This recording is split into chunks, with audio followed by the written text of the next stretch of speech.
stay off. He cannot stop trying to drag social media into his failed.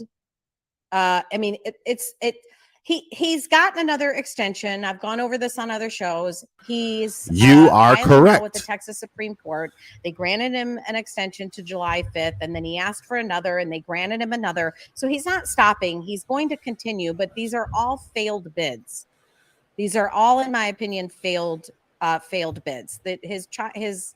Well, see, here's the thing.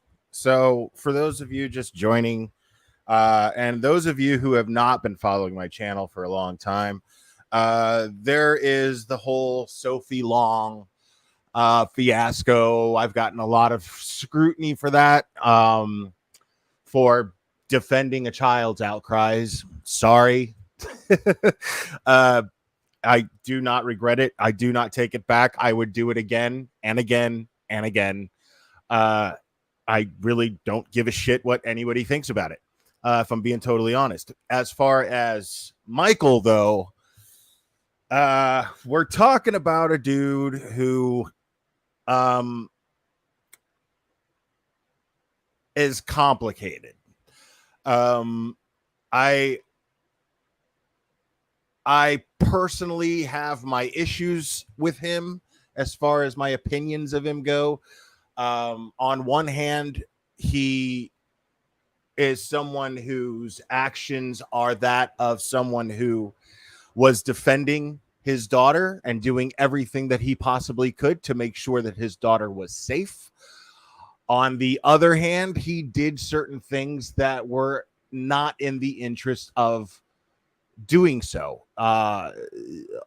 This was somebody who he made certain decisions that I thought were reckless. I mean, if you're going to be public, you better work your ass off to maintain a decent public image. But interestingly enough,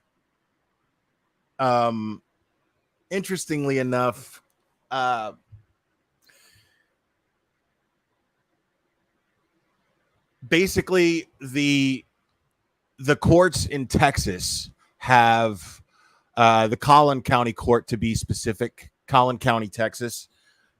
This was they absolutely railroaded this guy. As much as I can tell, not being an attorney and reading the transcripts, this guy did not get a fair shake. He filed appeals. He did everything that he possibly could, but in the end, his actions of being so public made the courts mad. It made the courts very, very angry with him. And so this did not work out in his favor. And then he gets jail time. He gets sentenced to jail time. Now, he was denied a jury trial. So as far as I'm concerned, again, I'm not a lawyer, but it sure seems like that is, it seems like his rights were getting thrown right out the window. Whether you like the guy or agree with the guy or not, you know, you don't get to cherry pick when you just get to throw somebody in jail and take their rights away. So here is Cankles talking about Jake Bellington's rights and his right to due process, and yet Michael Long's rights to due process, when he was just simply trying to protect his daughter, seemed to have just been tossed right out the window, which I find fascinating and a bit infuriating, as a matter of fact. Now, something about this. Now, the update that's going on here is that Michael Long, excuse me, Michael Long has been extradited from a Mexican jail, because what happened was he decided to take it as far as anybody would take it. Some may say that it was very irresponsible of him to leave the country and go abroad with his daughter, who is 10 years old, almost 11. Some might say that was completely and totally reckless and irresponsible. I can't say that I disagree with that, but at the same time, if it's in the name of protecting your child, wouldn't you do anything to protect your child when nobody seems to be interested in helping and protect your child other than a few YouTubers? That's what it absolutely seemed like. It seemed like an absolute nightmare for this man, is what it seemed like to me. But more importantly, a nightmare for his 10-year-old daughter. Now, for those of you who don't really know the backstory, that's just a matter of time before she's discovered anyway. But in the meantime, we're just going to make fun of her because she's a blithering idiot. So,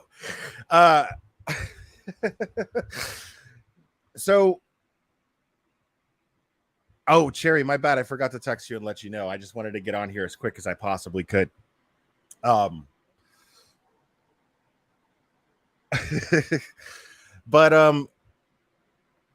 the backstory is August of not last year, but the year before, I think. God, man, it just seems all my years on YouTube are just blended together like this one ugly blur. But Michael Long, Sophie Long's dad, had released a video and it went viral where Sophie was crying out, screaming, literally screaming for help, because she was claiming that not only her mother's boyfriend was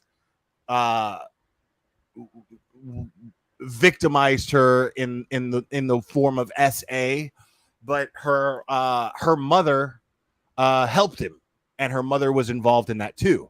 Sounds absolutely ridiculous, but not when you see the video, which I refuse to play ever again. I have played that video more than once, I believe, and you can go back to my content from that time, and you can go back and watch those videos if you want to educate yourself on this case a little bit more. But I will not. I will not go and repeat that because it's a little too triggering, and at this point it wouldn't do any good, if I'm being completely honest. It would do her no good. It would do Michael no good. It would do you no good. So after fighting in court, and what he ended up doing was he started a GoFundMe because Michael Long lived in an RV on his parents' property and did not have means of income. So he got a GoFundMe going, and a lot of people helped with that GoFundMe. And yes, according to Kay, he collected a lot of money, but he did so, and it all went to his attorneys because I personally have seen the receipts. I personally have seen them, and I have shown them on this channel. So the fact of the matter is,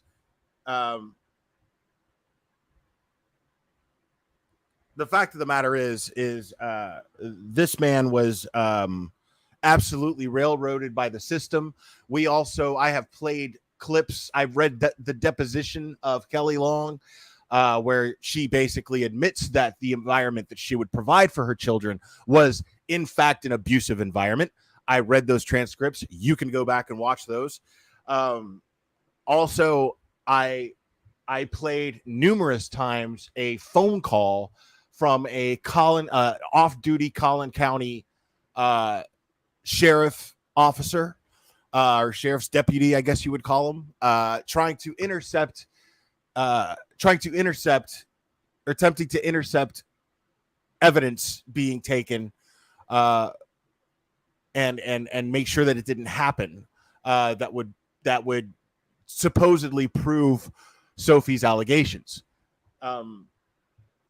And yes, I played that many times, and Kay here got wind of this story. And when she got wind of this story, she decided to go the opposite route, because Kay's MO is, let me go against the grain of what everybody's saying and just troll the whole world. And so she used this for content to basically make everyone mad. And she called Sophie a brat, a liar. She she did everything she could to tarnish Michael Long's name prior to him actually doing anything to tarnish his own name. And she saw how many, and I showed the receipts on that too. I showed the text messages where she said I would never even touch that case. And so she ends up finding out that another creator who I'm very good friends with, another creator had, I believe it was 11,000 people in her chat when she was talking about this. And as soon as I told Kay this, she saw dollar signs and changed her mind and decided to talk about this case. As yes, exactly, Cherry. This is what she insisted on doing. Now,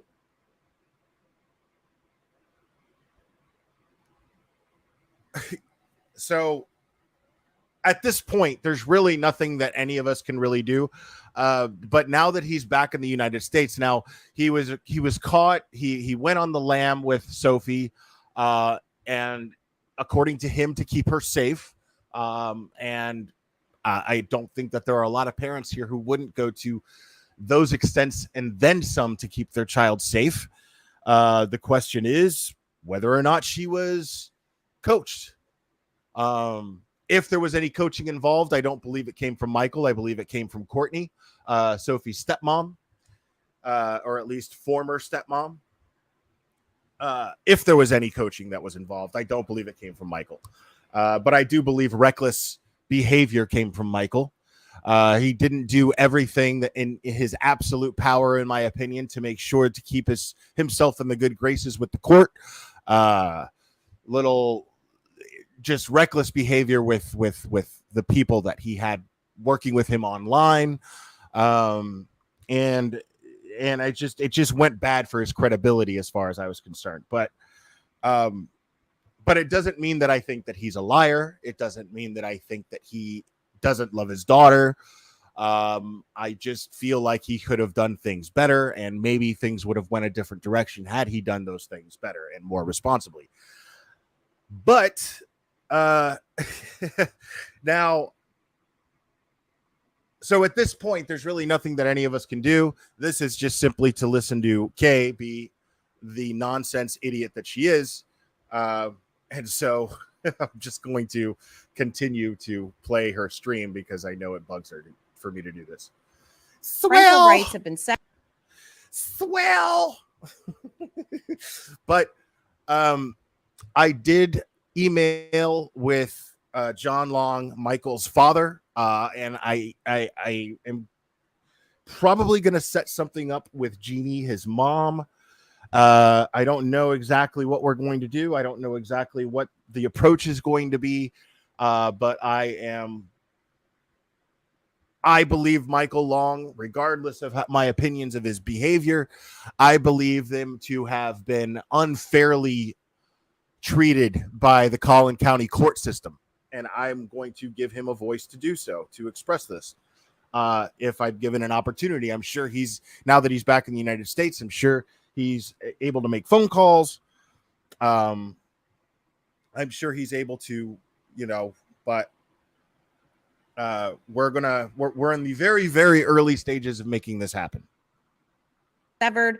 It's done there. And now with him kidnapping her and trying to take her out of the country and direct. Now, Michael Long has never been charged with kidnapping. To my knowledge, he's never actually been charged with kidnapping. Defiance of a court order. I don't understand the hubris, the arrogance, the lack of self-awareness that would lead you to believe that you've hit this rock bottom in terms of, you've hit this rock bottom in terms of your life. You've spent the last 7 or 8 months in the most horrible conditions one can imagine. And now you're back here and you're facing very serious charges. You have a bond. I mean, they've up. This is what people tend to miss here. We're talking about a guy who simply, at any given time, could have just complied with the court's orders. Okay? Now, this is not an evil person. Okay? This is not, in my opinion, an evil person. Michael Long, to me, is not an evil guy. Do I think that he's egotistical? Absolutely. But somebody who's an evil, shitty, selfish person is not someone who is going to go to these lengths and put himself in a position to where he's going to get thrown under a Mexican jail for an indefinite period of time. Why would he do that? Unless he genuinely believed that he was doing so to keep his daughter safe. That's my opinion. You're perfectly free to have your own opinion on that, but this is what I believe. I don't see it. But what's funny is, like, if you look at my thumbnail, this mugshot of him, it sure as shit doesn't look like a dude who's been spending the last God knows how many months in a Mexican jail. He's got a nice haircut. So I don't know how bad this Mexican jail was, but I doubt that it was a picnic. Do I think that he's mentally stable?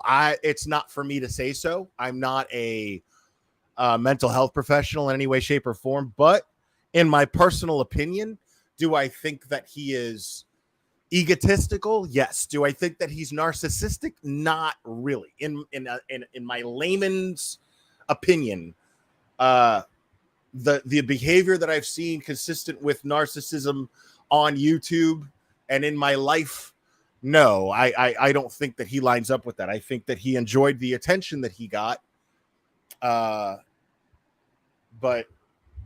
I don't necessarily think that he was.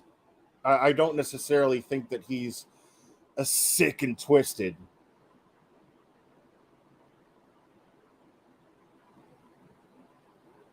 Sorry, I got a text message here. But I mean, it's not for me to say. I'm not a mental health professional. I don't have the education to make this assumption.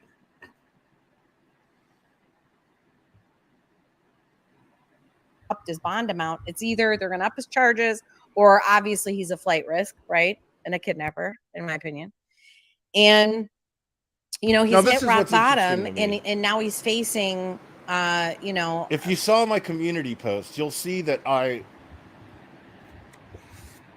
If you saw my community post, you'll see, for some reason, on these charges that he has a $2 million bond. Like, that's capital murder shit right there.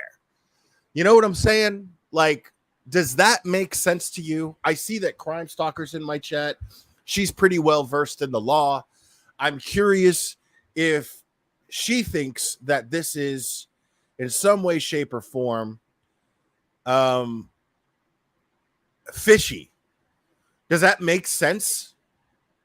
That he's not even charged with kidnapping, yet Collin County courts have given this guy, they denied him a trial. He filed a motion for a jury trial for his charges. So what if he's a flight risk? So what? I know he's a flight risk, but $2 million? It doesn't make sense. It just doesn't add up. $10,000 fine, and 6 months to 2 years in prison, unless they up the charges to parental kidnapping, which are more serious charges. But he's really kind of hit. You would think that when you hit rock bottom like that, you pause button and go, well, what am I doing? What am I doing wrong? Yeah, what am I doing right? No, he's full steam ahead. again, he's continuing with the it's just my opinion, and I'm not an attorney, so I don't, these are just my opinions. I'm just some dumbass YouTuber, man, with a big mouth. You know what I mean? Like, so, but Tara S., you're saying you live in Collin County, and you're saying bonds are high there. Does that make it right? Is that okay?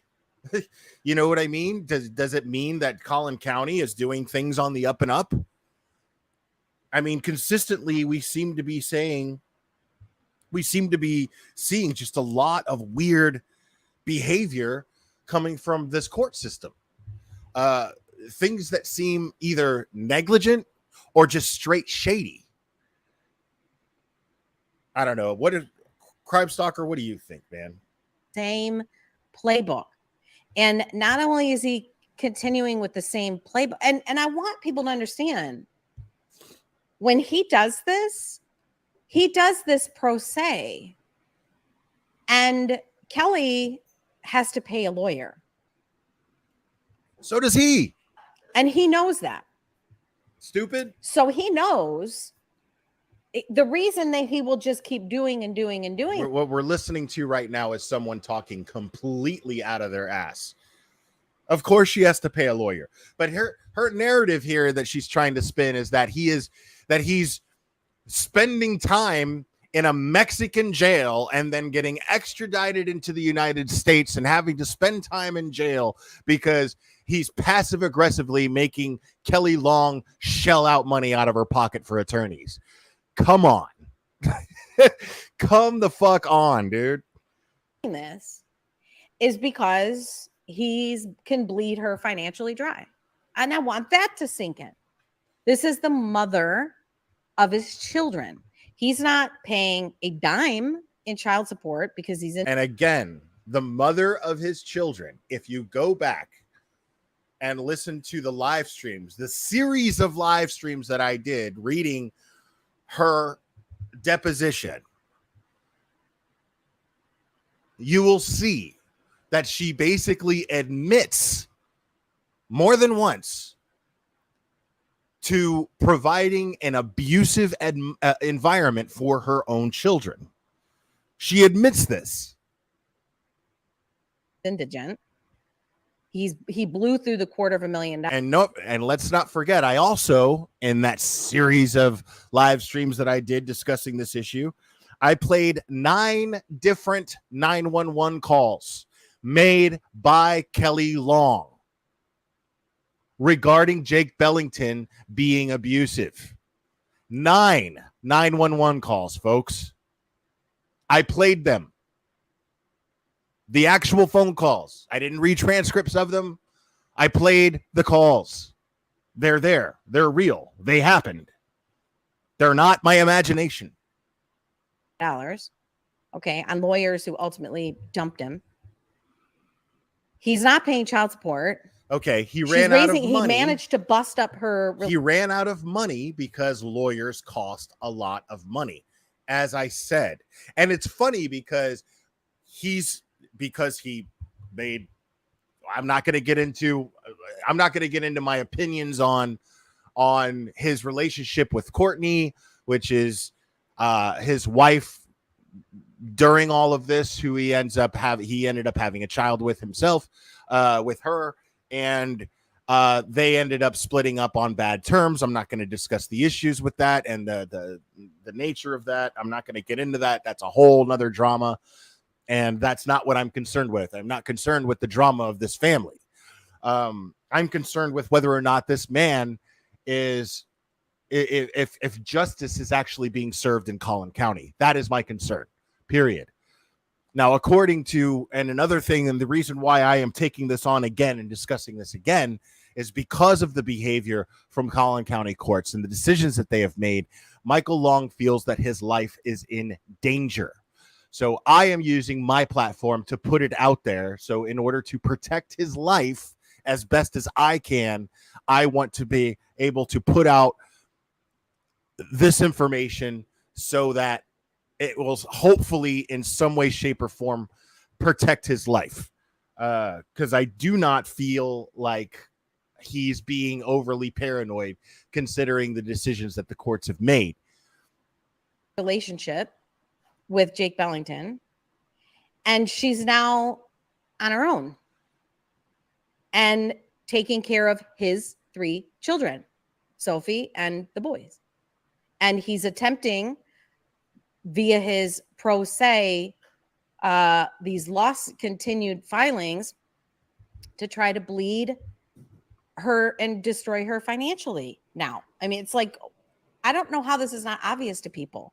He's going to try to destroy her in every way that he can. How can he? He's in jail. What are you talking about? And I don't know how much Kelly can take. He's in jail. It physically causes me pain. I mean, I got my own woes. I got my own problems. I have my own stresses. And, you know, I'm dealing with a malicious litigant. I've got my own issues. Let's talk about that for a second. So she calls Ray Andriacchio a malicious litigant because Kay herself is being sued for $10 million right now. This idiot that we're listening to, by the way, she's being sued for $10 million currently. It's right now in the middle of it all, right? She's currently being sued for $10 million for slander, for doing exactly what she's doing right here on this channel that that we're listening to, which, by the way, she also had her original channel taken away from her by YouTube for the same shit. This is somebody who just cannot resist. And I feel her pain. I feel what she's going through, but she has lawyers that she has to pay for. So now it's about her. Now she's using this case to talk about herself. Okay. I feel her because now she has lawyers that she has to pay for, but I can't afford a lawyer. Blah, blah, blah. Well, you know what? Don't do reckless shit if you can't afford an attorney to get you out of it. While he continues to do this. And not only that, but he continues to manipulate at like this Bengali, like he's done from day one. Now, granted, yeah, he's probably lost a large bulk of his sycophants, but they're still there. He still has many of them. He still has many people in Sophie's army. They always have an army, right? They always call themselves an army. Well, in Sophie's army. He still does have quite a few people that are just blinded to him. They, you know, and mostly women. And none of these women would want any of this done to them. Dude. That's the thing. If they really sat back. Hey, idiot. It's YouTube. Okay? It's YouTube. 90% of the people in my chat right now are women. What does that have to do with anything? Like, what she's trying to imply here is that Michael Long is doing this for sexual attention. Ridiculous, dude. Ridiculous. Dude, I'm not spending months upon months in a Mexican jail for the sake of being attractive to thirsty ass women. Like, it's not happening. I'm not doing that. Like,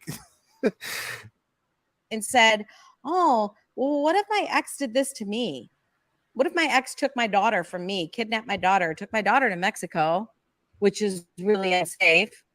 What if my ex was allowing my daughter to talk to grown men and porn stars online while she's not in my custody? What? Okay, first of all, that never happened. That never happened. What? How is? See, she's making shit up now. When did Sophie have conversations with porn stars? Like, when did this happen? See, this is the kind of thing that got her sued. And yet she just doesn't seem to even be aware of it.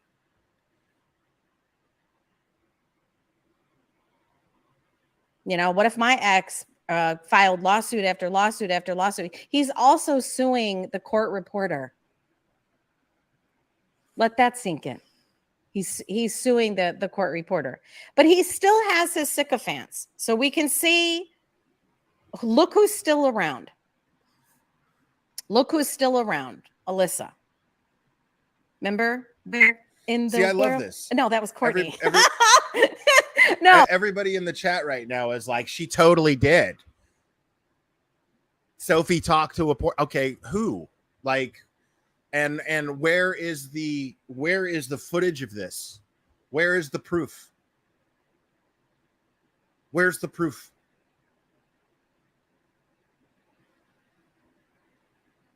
And I mean, and what are the details of what are the details of the circumstances necessarily? Like, I'd love to know what the details of the circumstances were.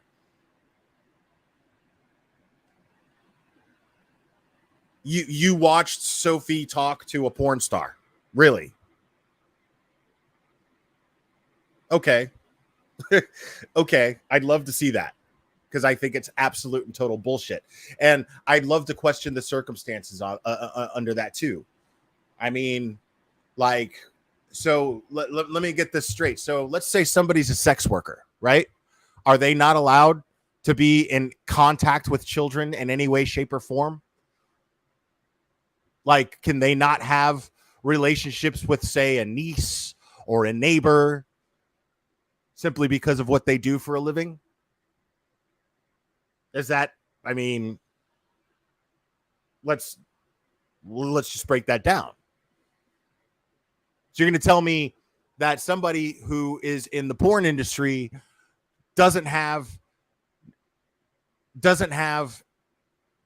relationships with children that are perfectly appropriate, that they're not allowed to have relationships automatically because of what they do for a living? The relationship is going to be inappropriate in nature with children automatically. Is that what we're saying here? Is that where we're going? Is that what we're doing here? Because you can't on one side of your mouth sit there and be like, sex work is work. Women should be able to do whatever they want with their bodies. And then on the other hand, be all judgmental and say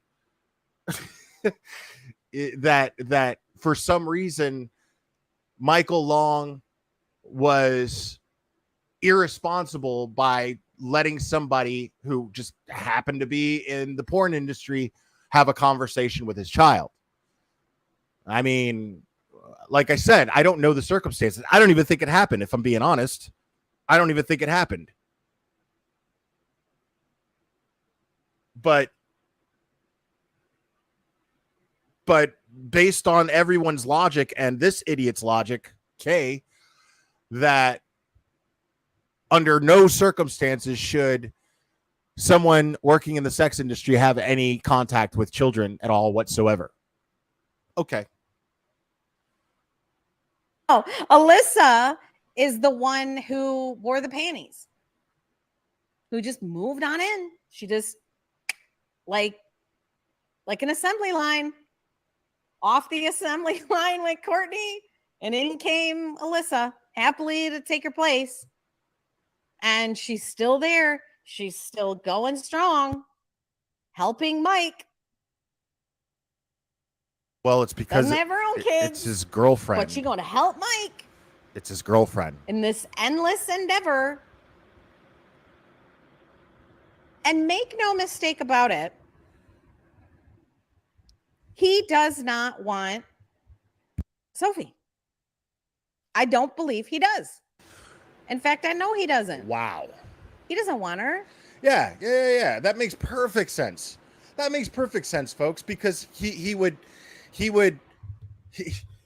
cross the border into Mexico with his daughter in the name of protecting her, according to him, okay? But in the name of protecting his child from an abusive mother and an abusive mother's boyfriend, because he doesn't want her, because he doesn't want his child, because he doesn't want to keep her safe. He has no interest in this, right? That makes perfect sense. He's going to get locked in a fucking hole in a Mexican jail where I would never want to even venture. I don't even know what it's like in a Mexican jail. I have no idea. I never want to know. I never want to find out. I would never want to put myself in a position to where I could get locked in a Mexican jail. But, you know, now, would I do it to protect my child? Maybe. Most likely. Everyone here in this chat is probably quick to say yes.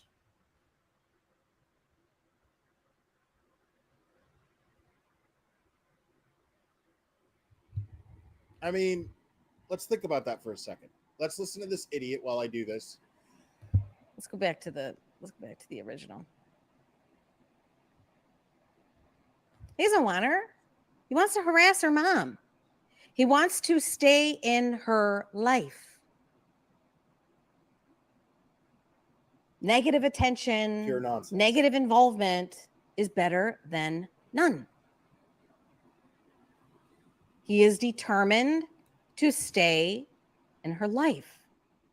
He is determined to try to find ways to hurt her, to vexate her, to harass her, to keep her up worried at night. I promise you, she did not sleep last night. She's got to be thinking about this now. She's scared. She's stressed. She's upset. She's crying. She's worried. This is what he wants. This is how this man chooses to spend his life. Vexating his ex. What his reasons are, I couldn't even begin to guess. I mean, I'm sure he has, as people do. People. Why does he look like? I mean, I don't know how bad Mexican jail is. I would imagine it's pretty rough. But why does it look like he was in a cell with a professional hairdresser the whole time? Like, why?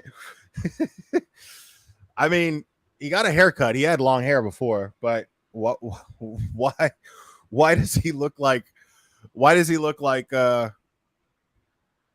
he was in a cell with a movie with a movie makeup hairdresser? Do these things. They spend their lives doing these things. They spend their lives and their energy, their emotional and their mental energy on these negative, miserable pursuits, looking to torment, vexate other people, and they justify it in their mind. They have a way of talking themselves into doing it and justifying why they're doing it, instead of sitting back and saying, gee, I'm 40 years old, I'm 45 years old, I'm 50, I'm whatever, I'm 55, I'm 25, whatever. And I've only got so many years left because, you know, with the way things are right now, if you're a woman, you know, you're lucky if you get 75 years. If you're a man, you get less. You're lucky if you get 70.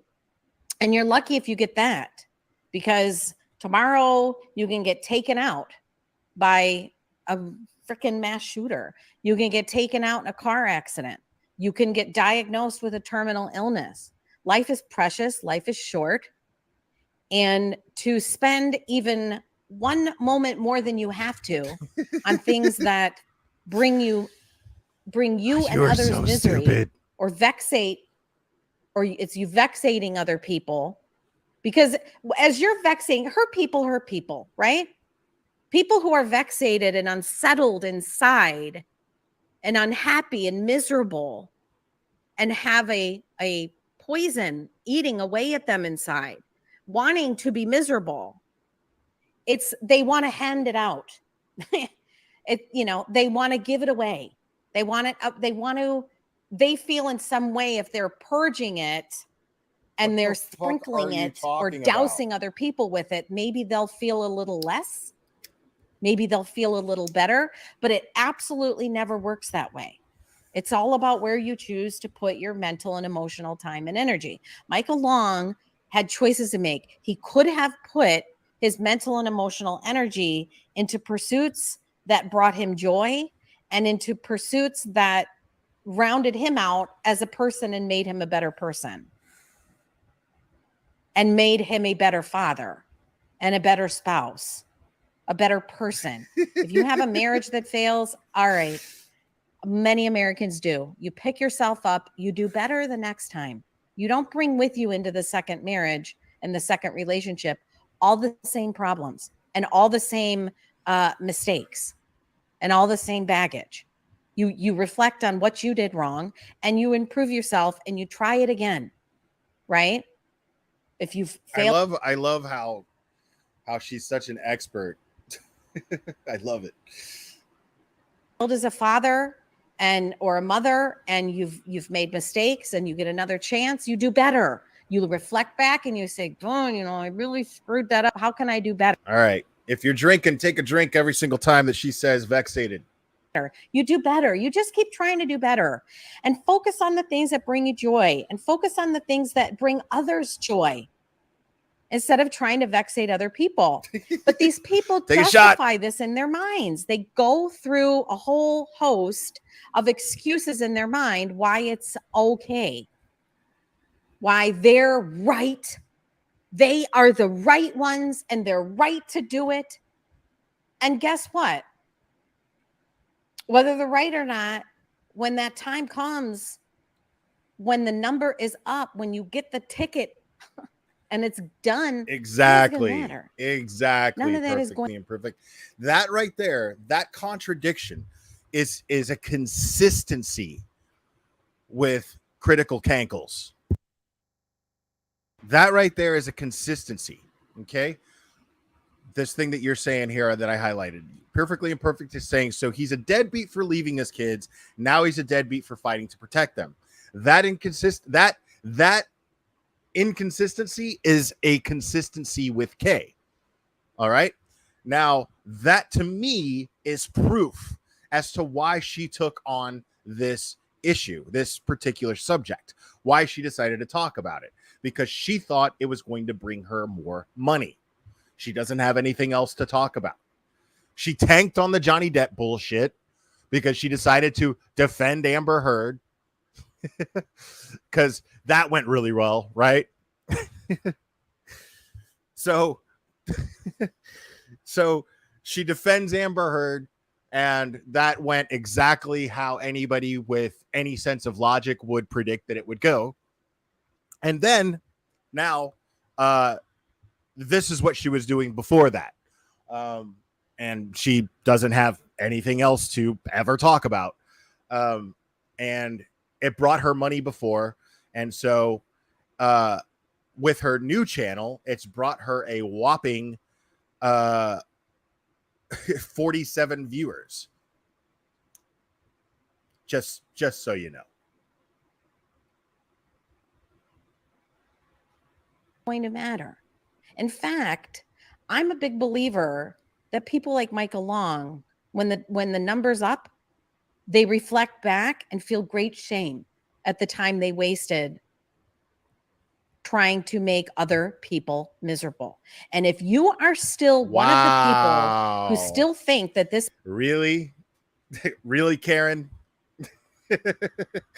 is that right? I wonder if that'll ever happen with you. Man is righteous and that Sophie wasn't lying and that he had the right to do this and you still support him, you need to really consider that you don't know what you don't know. You simply don't. You have no clue what's going on with Sophie right now. You have no clue what she has said. See, nobody knows where Sophie is and what's going on with her. It's probably better that we don't. I'd say it's absolutely better that we don't. But What I worry about is if her claims are true. Was she, in fact, a victim of SA by Kelly Long and her boyfriend? I worry about that. Based on her behavior and the way that she reacted in these videos that we saw, I have no reason to not believe her. I don't see Sophie as being this manipulative, horrible person that Kay made her out to be. I mean, she was 9 at the time. And I'm going to make this point again because I made this point many, many times when discussing this issue. I don't know if Sophie's claims are true, but what I believe wholeheartedly is that something for a child to be that adamant about avoiding the environment that their own mother provides for them, for a child to be that adamant and react that way about having to go to said environment, something in that environment is seriously wrong. It's not a question of my dad's place is that great, so I'm going to be adamant and throw a fit and kick and scream when somebody wants to take me to my mom's. That's not what that is. No child has that type of reaction to avoid the environment, to avoid a maternal environment. Now, I'm not a child psychologist, but in theory, I can't imagine a child being that afraid of the environment of that their mother provides for them unless there was something seriously, seriously wrong with that environment. It doesn't make sense. You have no clue how she feels. Oh, she always does that. And she has no inside info. You are in the wrong for making assumptions and banking on those assumptions and continuing to support this guy. See, and she does this shit too. She projects a lot. She's sitting here talking about assumptions. I want to be very clear, people, because that content is still up on my channel. If you are curious about this and you are not educated on this case, go back and watch my content, because that content has endless amounts of receipts. Kay never, ever shows receipts when it comes to this. When it comes to this particular case, Kay never shows receipts. She doesn't go over court documents. She doesn't go over depositions. She doesn't go over 911 calls. She doesn't go over police reports. Nothing. All she does is makes assumptions. And here she is accusing those of us who have defended Sophie and that have given Michael Long a voice to speak. She's saying that we're the ones that have made assumptions. I don't make assumptions here. You guys know this when it comes to crime cases. When it comes to crime cases, I'm the one that says, do not make assumptions. Do not speculate irresponsibly. If you're going to speculate, speculate only on facts. I'm that guy that says that all the time. I'm the guy trashing the channels that make assumptions all the time. I mean, that's my content for the most part.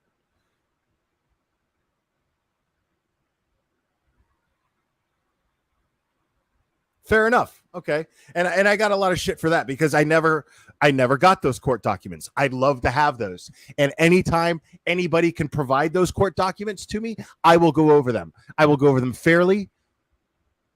And I will go over them unbiasedly.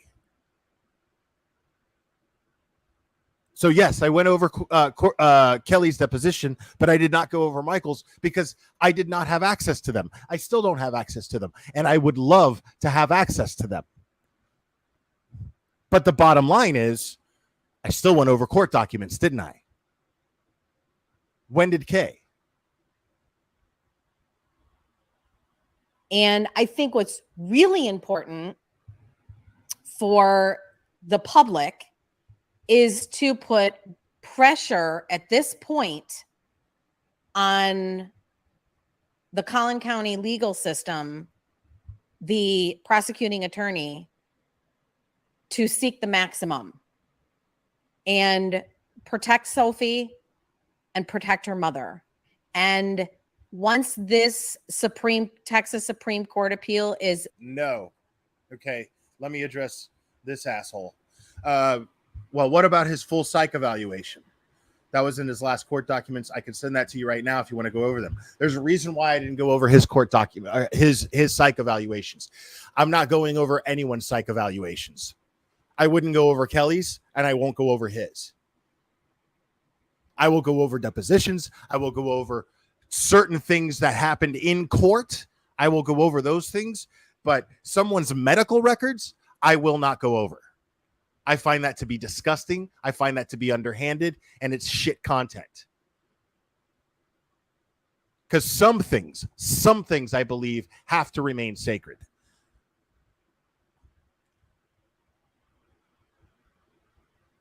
So no, I would never, ever go over Kelly Long's psych evaluation.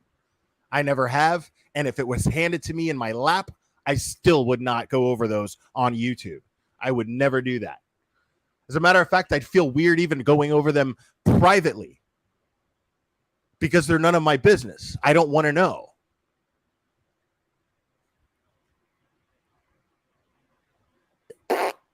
he needs to be prevented from filing another ever again. Done. He needs to be done. And okay, so let's just strip him of any rights that he has left, right? According to Kay here. He needs to be prevented from ever filing anything, from ever taking advantage of his own basic American rights. Interesting, Kay. Kelly and Sophie and these children need to be able to get on with their lives and heal from this. And we need to put pressure and make sure that the maximum, that he is met with the maximum here. There has to be maximum consequences for what. I never went over Kelly Long's medical history. I don't know Kelly Long's medical history. So shut the fuck up and quit lying in my chat. He's done. Now, what I'm going to show you, well, actually, I'm not going to show it to you. I'm just going to read you it. It's on familytexas.com. There is a section here about interference with child custody, specifically in Texas. And this was actually last updated May 31st, 2022. And I'm just going to go ahead and read it to you. And then I'm going to read the section about parental kidnapping. And then I'm going to close out the show.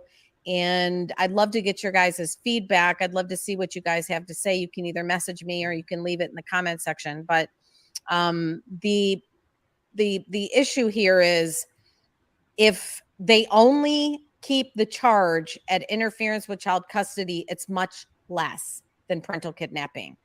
We want them to bump it up to parental kidnapping, because that's exactly what he did. So with the interference with child custody, I love how she says that shit like she has some sort of say over that. We need to bump it up. We need to bump it up to parental kidnapping. Moron.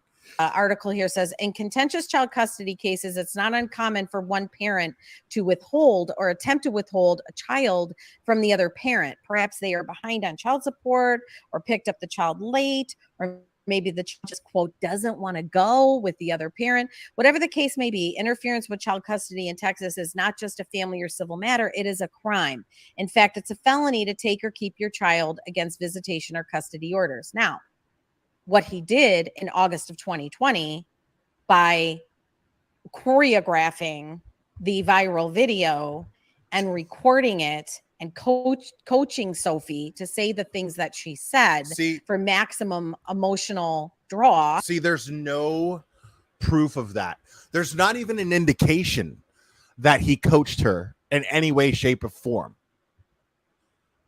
This is the kind of shit this idiot does. This is the kind of shit that gets her sued. Exactly the kind of shit that gets her sued. Because there's nothing There's nothing to indicate that he coached her.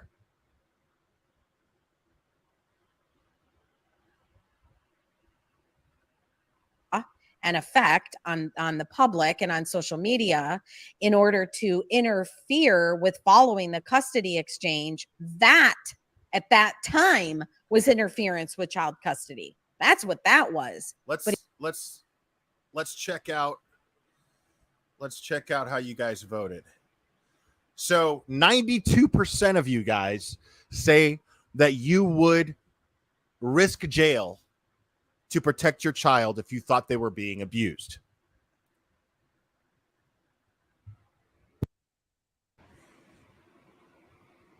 %92 of you feel this way. I find this fascinating. 92% of you feel, and 98 of you voted. So almost 100 of you feel that without question, you would protect your child if you thought that they were being abused. You would risk jail. You would break the law. Right? So I find this very interesting because at the time, and I still feel this way, I remember I spoke to Michael many times. I have had many private conversations with him as well as had him on this channel.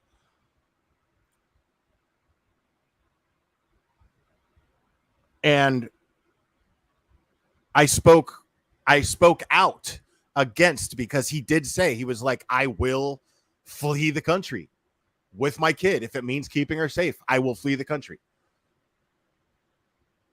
He didn't try to be shady about it. Nothing. He was like, I will absolutely flee the country with my child if that's what it takes to keep her safe. If the courts will not grant me the motions that I filed, I will take my child. I will do whatever it takes to protect my child. This is what he said. And I did not agree with that, because the reason why I said this was, if he is considered a fugitive,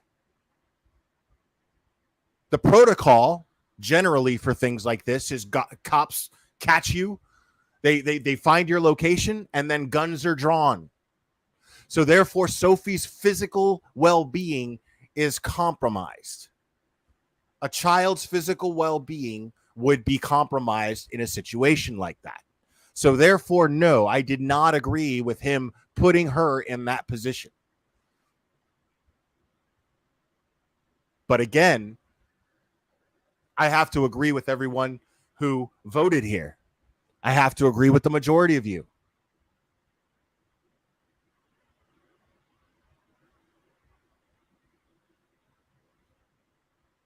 And I made sure to tell Michael this. I was very clear about it.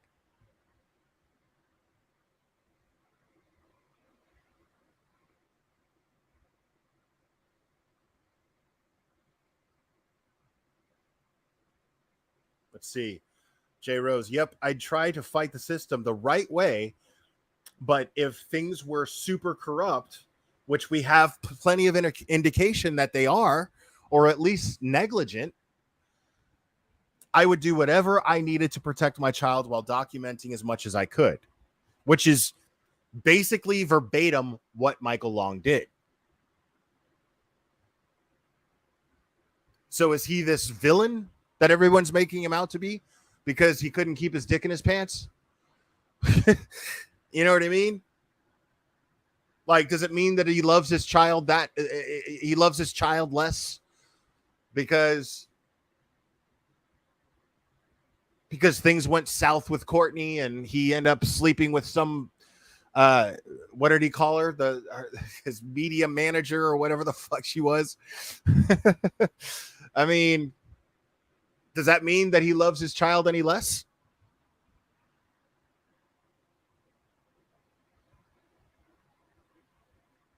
It doesn't only mean that. Did you not hear the other comment, Andrea Vickers?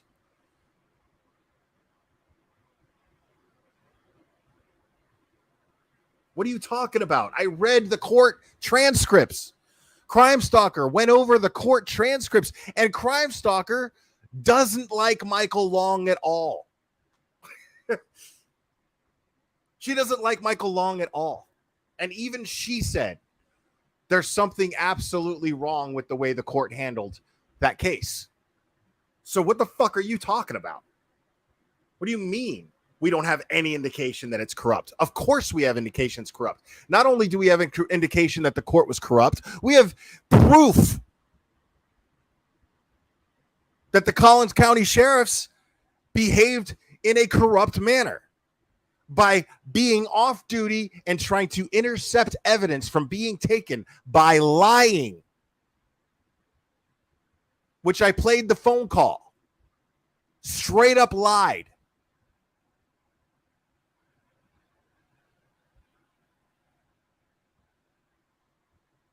Okay, Andrea Vickers, you're fucking dumb.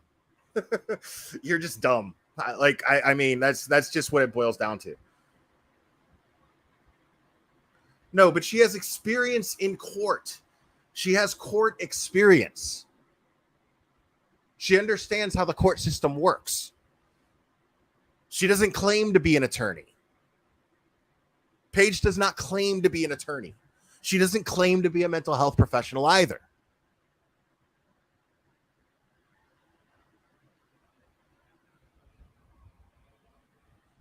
Real Lady Justice, welcome. Finally, somebody with some experience and some sense. See, this is somebody that could disagree with me, and I will listen to everything that they say and take heed with everything that they say because this person understands the law.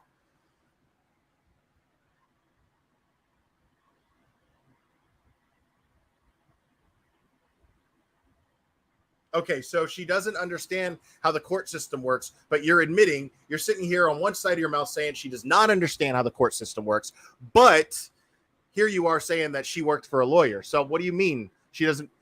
I mean, what the fuck are you talking about? Are you this stupid? You're this stupid. Yeah, you're this stupid. Yeah, okay.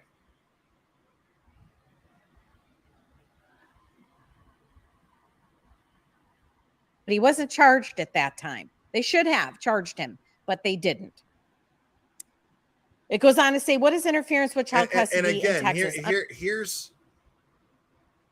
Here's canceled Karen on one side of her mouth talking about how the courts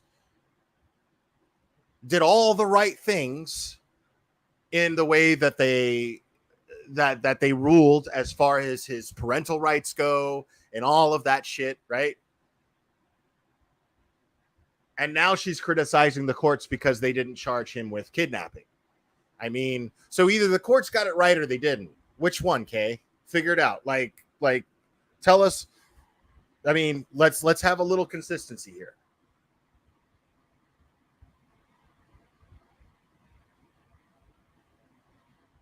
Let's see. He agreed to custody with KL for the boys because it was the best option until the February incident, and then was under the impression he'd get them back because the advocates basically told him that. Yes, that is absolutely true. That is absolutely 100% accurate. At no point was he trying to keep his child away from their mother.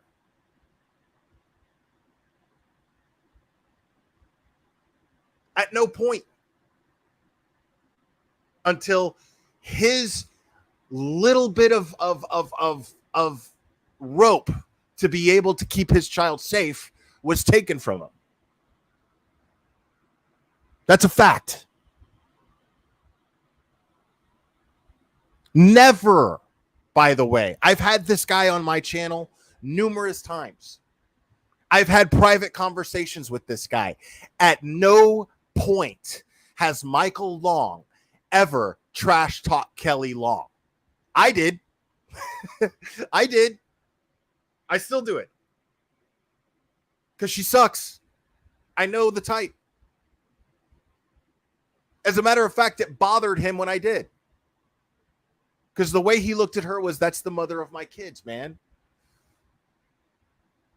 So he's this malicious, narcissistic asshole, right? And he's using the law to drain her bank account, even though he doesn't see a dime of it, but he's doing it just because he's that evil, right? This was a highly contested, high conflict case with multiple experts. These cases are heartbreaking and take the life out of attorneys. True. I mean, I don't know, but it sounds accurate to me.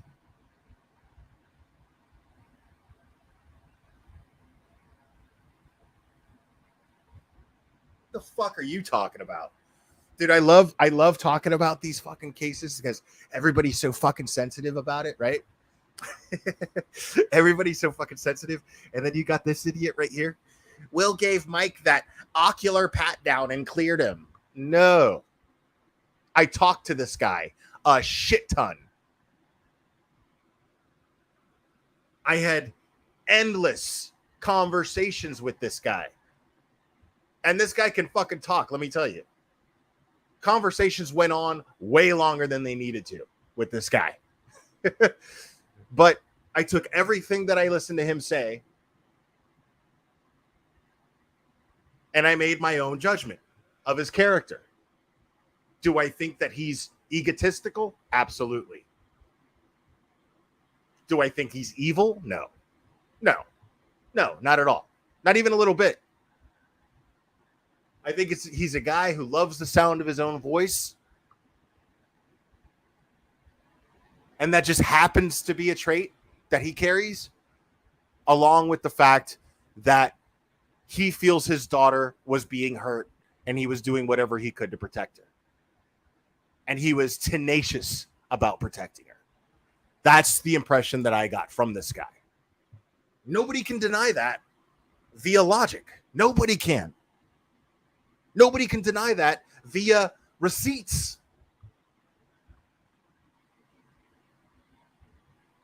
Under Texas Penal Code 25.03, a person interferes with child custody when he or she takes or keeps a child under age 18.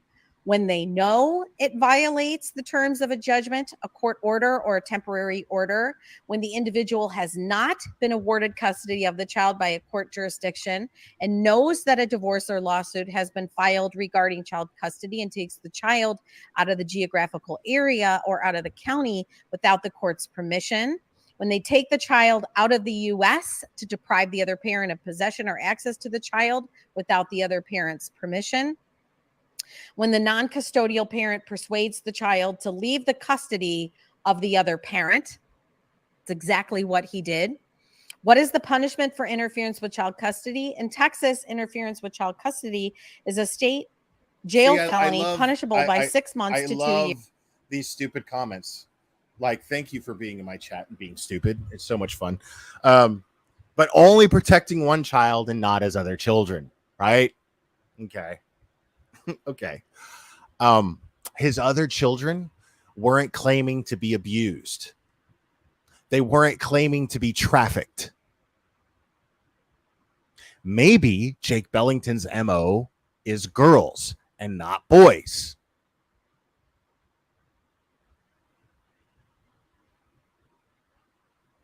Think about that.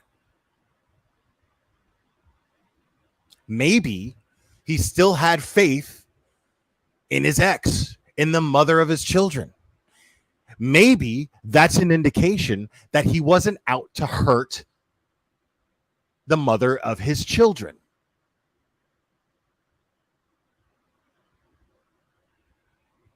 Dummy.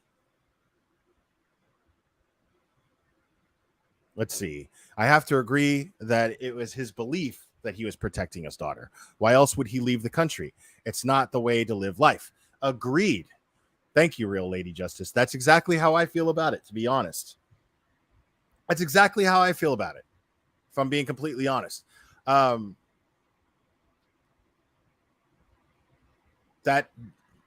poll that I created in the chat tells you all you need to know.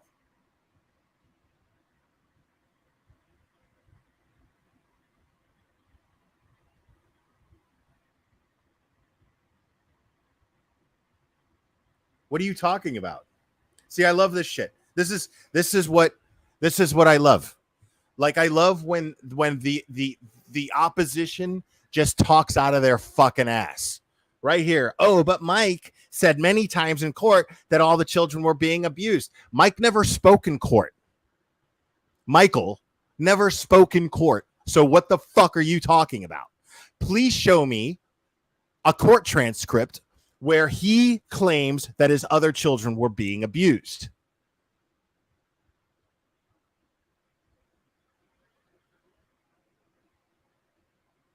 Years in a state jail facility and a maximum $10,000 fine.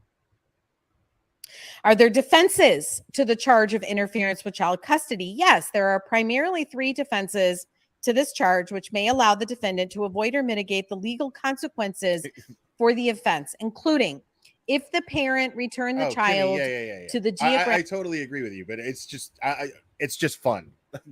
It's just fun to make fun of her and point out how stupid she is.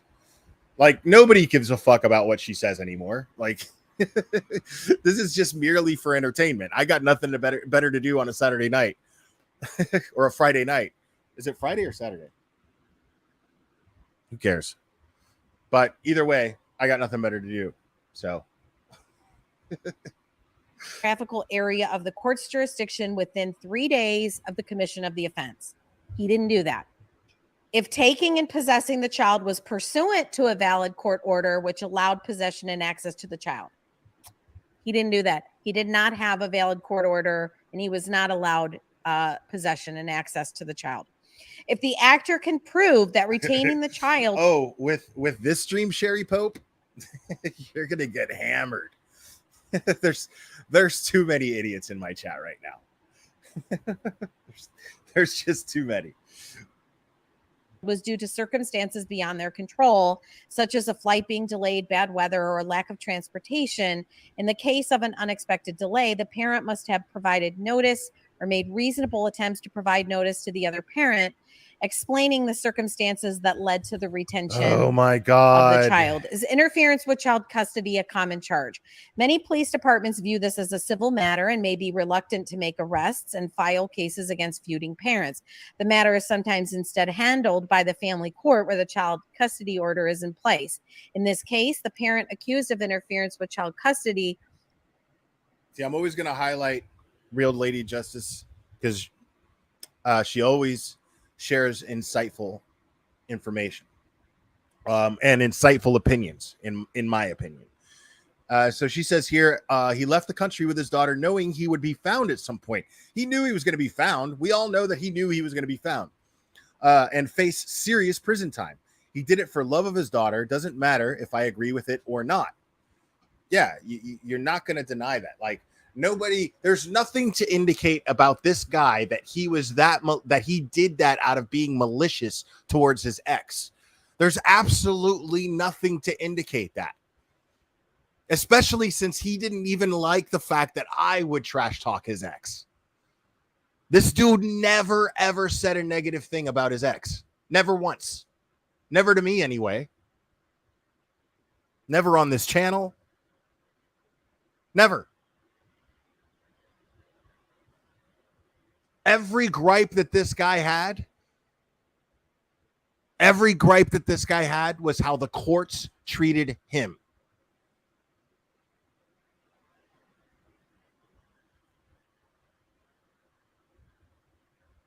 As well as the parent alleging the misconduct should contact a family law attorney.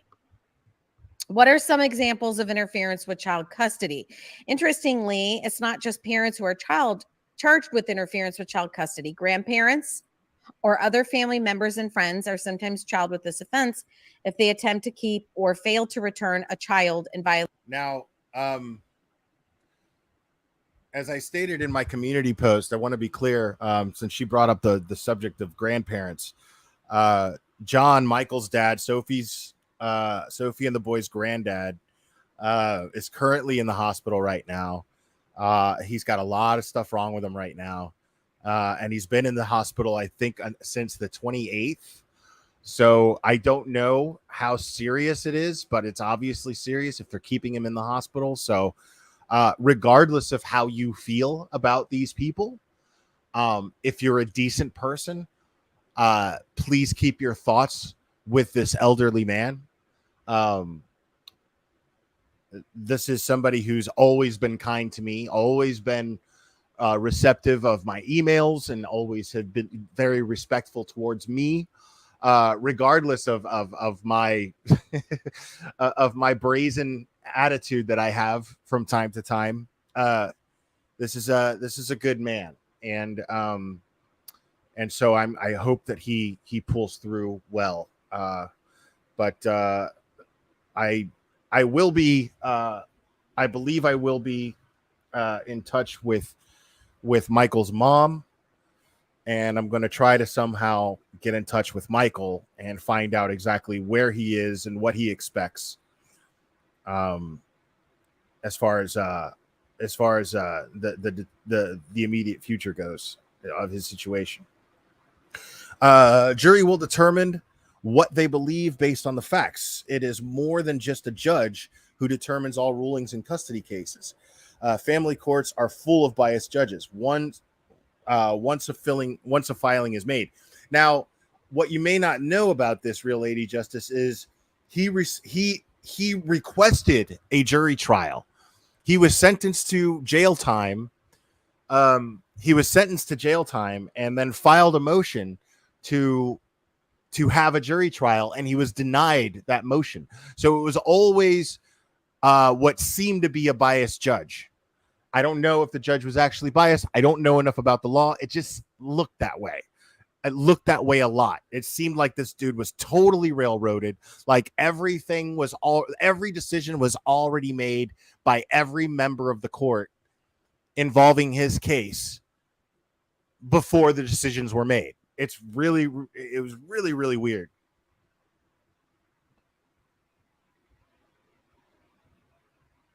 Violation of a court order. It's also not uncommon for parents to be charged with interference with child custody when Child Protective Services is attempting to remove a child from home or have a supervision plan put in place. Here's a look at some real examples of people arrested for interfering with child custody. Example number 1, the custodial grandparents of a 3-year-old child were arrested in 2016 on a charge of interference with child custody in Bowie County after police said they prevented him from seeing his child for nearly 3 months.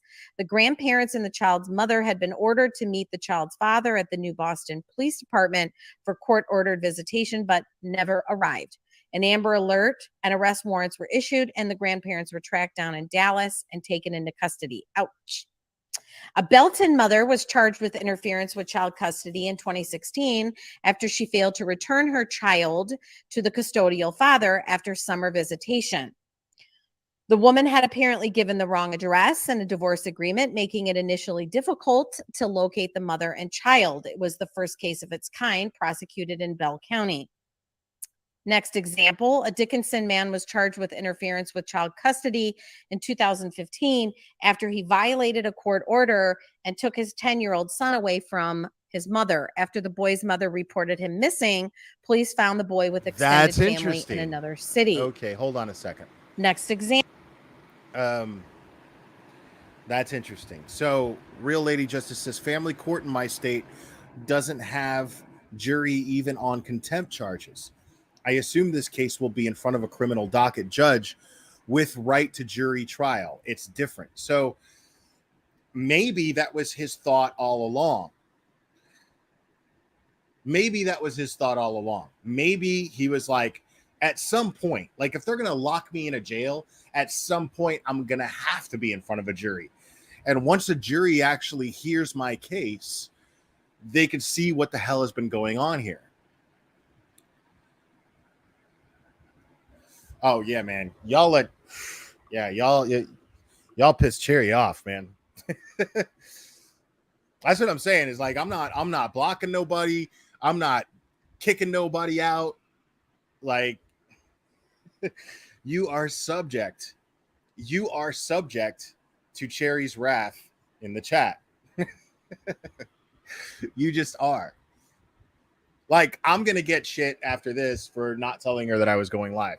Like, I'm already subject to her wrath coming up after this. I'm going to probably drag this live out as much as I can just to avoid it because I'm scared. But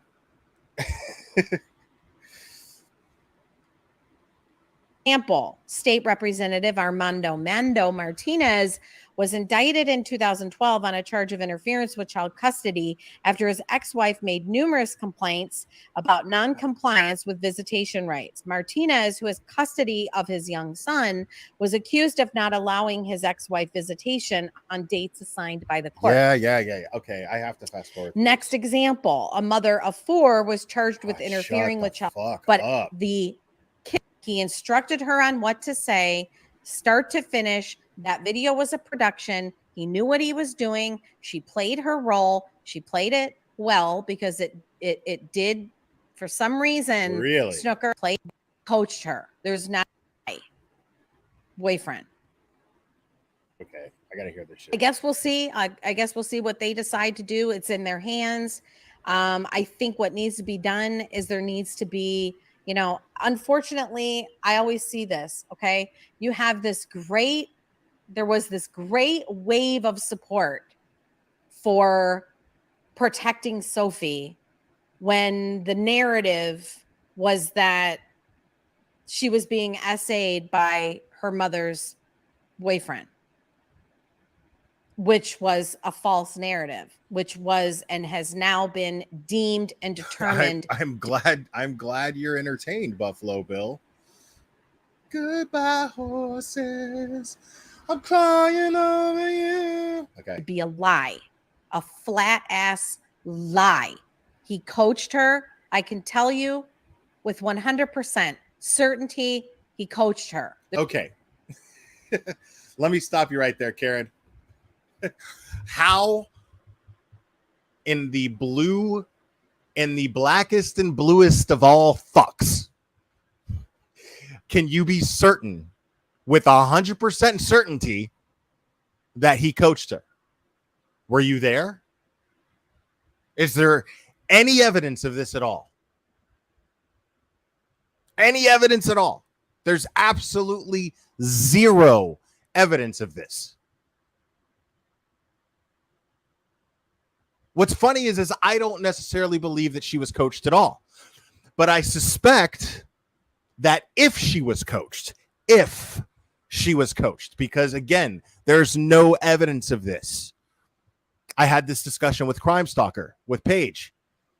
If there's any evidence, if she was coached, the evidence would dictate that it was likely Courtney that coached her. See, Michael has this particular MO, okay? Michael seems to attach himself to women who are doers, okay? Michael seems to like women who tend to take charge of getting things done. And he puts it in their hands. Because I'll tell you, every bit of information that I got before he broke up with Courtney, I got from Courtney. Every bit of information I got from Courtney. After the fact, when he provided me with that information, with more information, he got that from Courtney. Now, say what you want about that. That's fine. You know what I mean? Like, it's fine to have your opinion on Michael, but I mean, I'm that guy. You know, I can't trash him for that, dude. You know what I mean? Like when it came to my kid and the custody case with him, I got everything done myself. I did not have a girlfriend that was there doing all of the legwork behind the scenes. I collected emails, saved everything, put everything together, and then I hired a lawyer and gave my lawyer all of that information. It's a little different.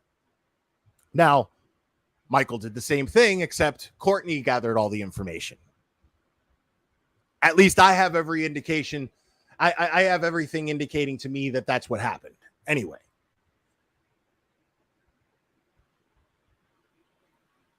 So, yeah. And Cherry, I mean, that's fair, man. That's fair. Let's see. Real Lady Justice. Coached children is a battle of the experts. Often therapists involved are biased against one parent or another. True. At least that seemed to be the indication in this case. Coaching a child is parental alienation. Parental alienation is child abuse. I absolutely agree. But again, none of this was ever proven. People in the courts have determined this, but none of it was actually ever proven. There's never been any evidence presented other than someone claiming that was the case. I think Courtney fucked up real bad. I think Michael was reckless by allowing Courtney to have so much access to Sophie during this time. I think Courtney is absolutely unstable.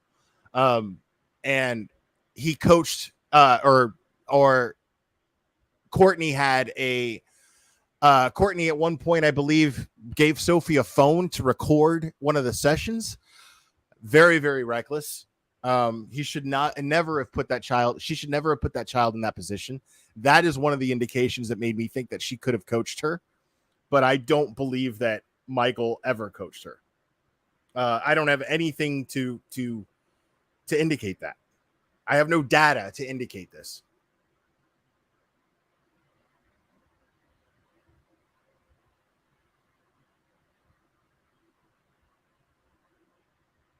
There's not a doubt in my mind that he told her to say the things that she did in that video, that he instructed her on what to say, start to finish. That video was a production. He knew what he was doing. She played her role. She played it well because it did, for some reason, snooker a lot of people. Let me address this comment because this is a very fair question right here. This is a very fair comment. Milwaukee Larry is saying, wait, so the legal finding was that he alienated her, but Will, you're saying that you just disagree with those findings. What weight should we be giving to that versus the court? Not really any weight, honestly. I mean, that's up to you. But if you look back on when the case was actually going on, this guy never had a chance to present his case. That's my point. Is Michael Long never actually had a fair chance to present his case.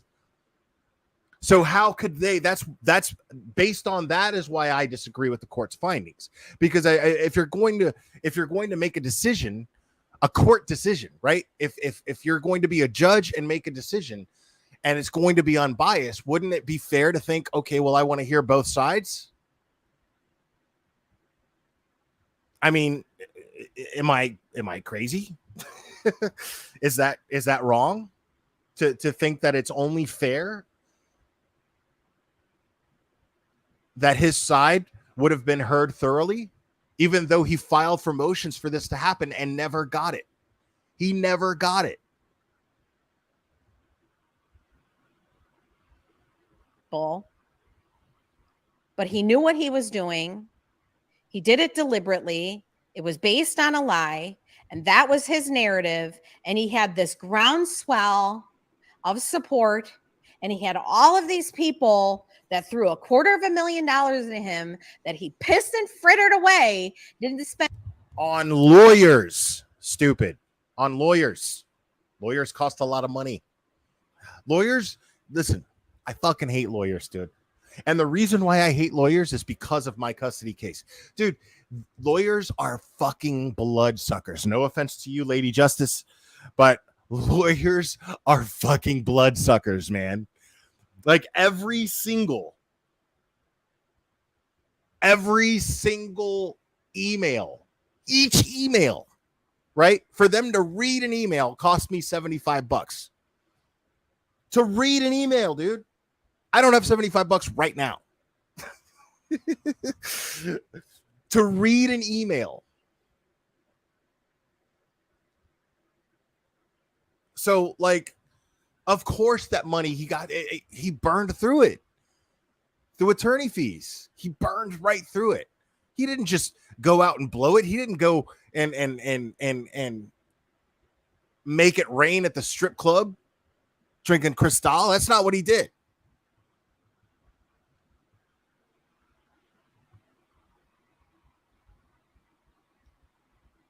Of course they said that. Of course they said that. That's what they have to say. But when you look at the court documents, when you look at the transcripts, at what point did he ever get a chance to plead his case? Before he even had a chance, they already sentenced him to jail time. That's when he stopped showing up to court. Because as soon as he shows up to court, well, guess what? They're going to take his daughter, put her in a God knows what kind of environment, and throw him under the jail. You know what I mean? So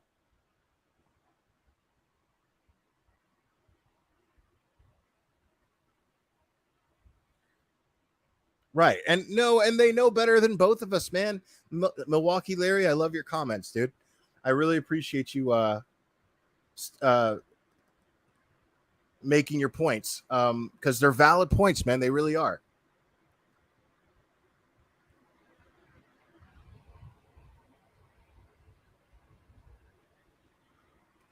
Well, Petty Patty, that's the thing is, again, I'm going to make this point one more time. I don't know if Sophie was S8 or not. I don't know. I wasn't there. I've never had a conversation with Jake Bellington or Kelly Long. I don't know. I honestly don't know. What I do believe in my heart is, for a child at her age, and I'm not a child psychologist, I'm not an expert. For a child at her age to be that adamant and that afraid and terrified to be put in the environment that her own mother provides for her, there has to be something wrong with that environment. That's what I believe. I'm not sure exactly what was wrong with that environment, but I absolutely, with all my heart, believe that there was definitely something wrong with that environment. Something terrifying. Something that terrified her. And for Kay to sit up here and call it an act is unbelievable. No child. If a child, I truly believe that a child that tenacious as Sophie seems to be, and I love how Kay likes to use that as since she's this tenacious brat. That's her whole thing, right? She loves to talk about how Sophie is that tenacious and that stubborn, right? But wouldn't it be logical to think that a child that stubborn, if she was being coached by her dad and kept from her mother, wouldn't she have some sort of pushback against him? Wouldn't she stand up to him in some way, shape, or form and be like, that's not fair, that's not right? Wouldn't we have seen some sort of indication of that in all of the video footage that we saw?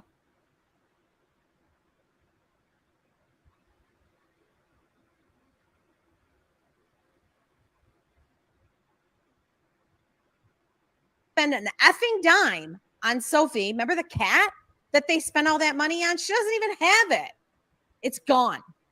Nobody even knows where it's at. It's gone. Maybe Alyssa knows. Where do you know? How do you know? The cat. Remember the cat that he got her? Remember he showered her with gifts at first, and then went back to ignoring her. That's also meeting a good women point. online. So we don't know.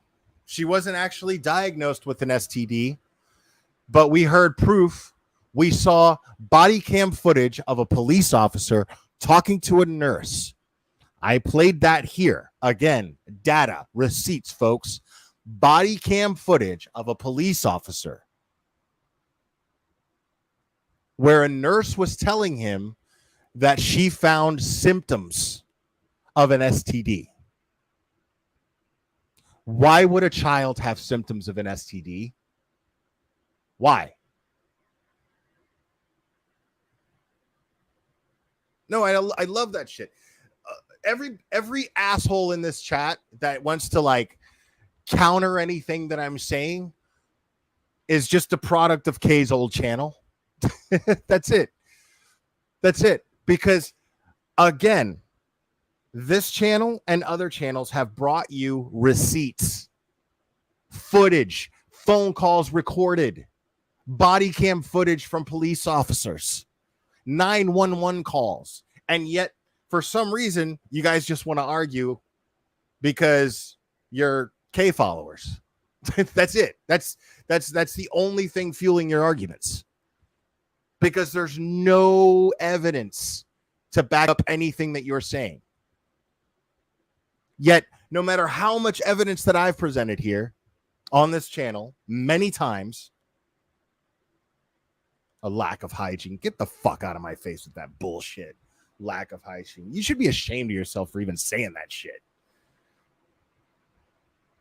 We had this groundswell of support, and he got all of this money, and there was all of this move and momentum to protect her. But and okay, let me entertain that shitty fucking comment real quick, by the way. Tara S. Welcome to my shit list, by the way. So let me entertain that fucking idiotic comment. It was a lack of hygiene. Okay, well, guess what? Guess whose care she was under when they brought her to the hospital to have this test done? Guess whose care she was coming back from? She was just on visitation with her mom and Jake Bellington. She was just with them. So if it was a lack of hygiene, as you say, who's responsible? People are so fucking stupid. I love it. Like, it blows my mind, dude, how dumb people can be.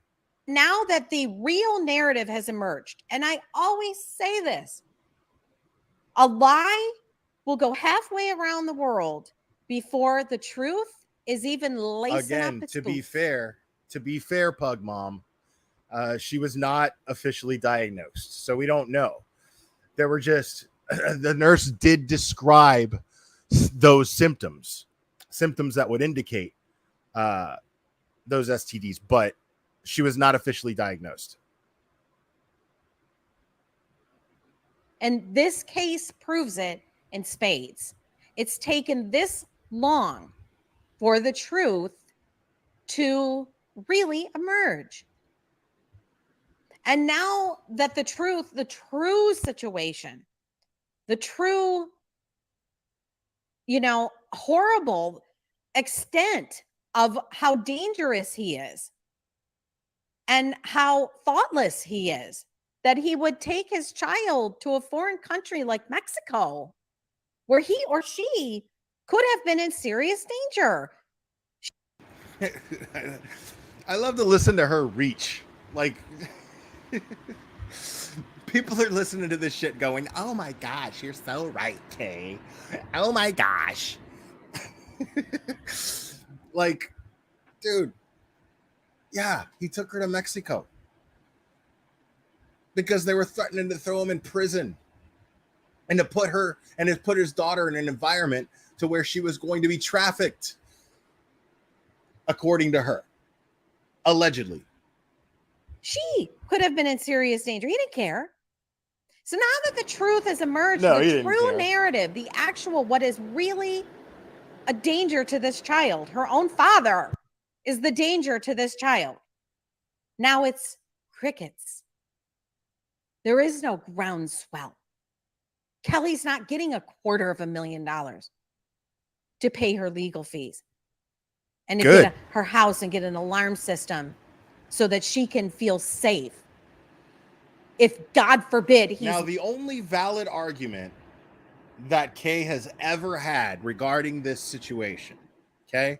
The only valid argument that she's ever had was that Kelly Long was harassed. That because that video became viral and her name got put out there and everything that happened, Kelly Long was threatened and harassed. That is something that I have never condoned. That is something that I will never, ever condone.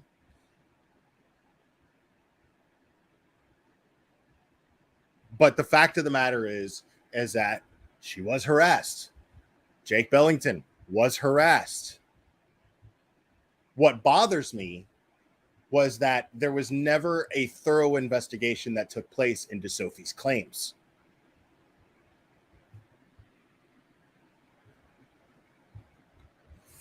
Let's see, Will. I wasn't on YouTube when you covered this case, but I could tell you were in this case deep with the facts.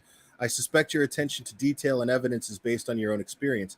Very valuable. That means a lot. Thank you so much.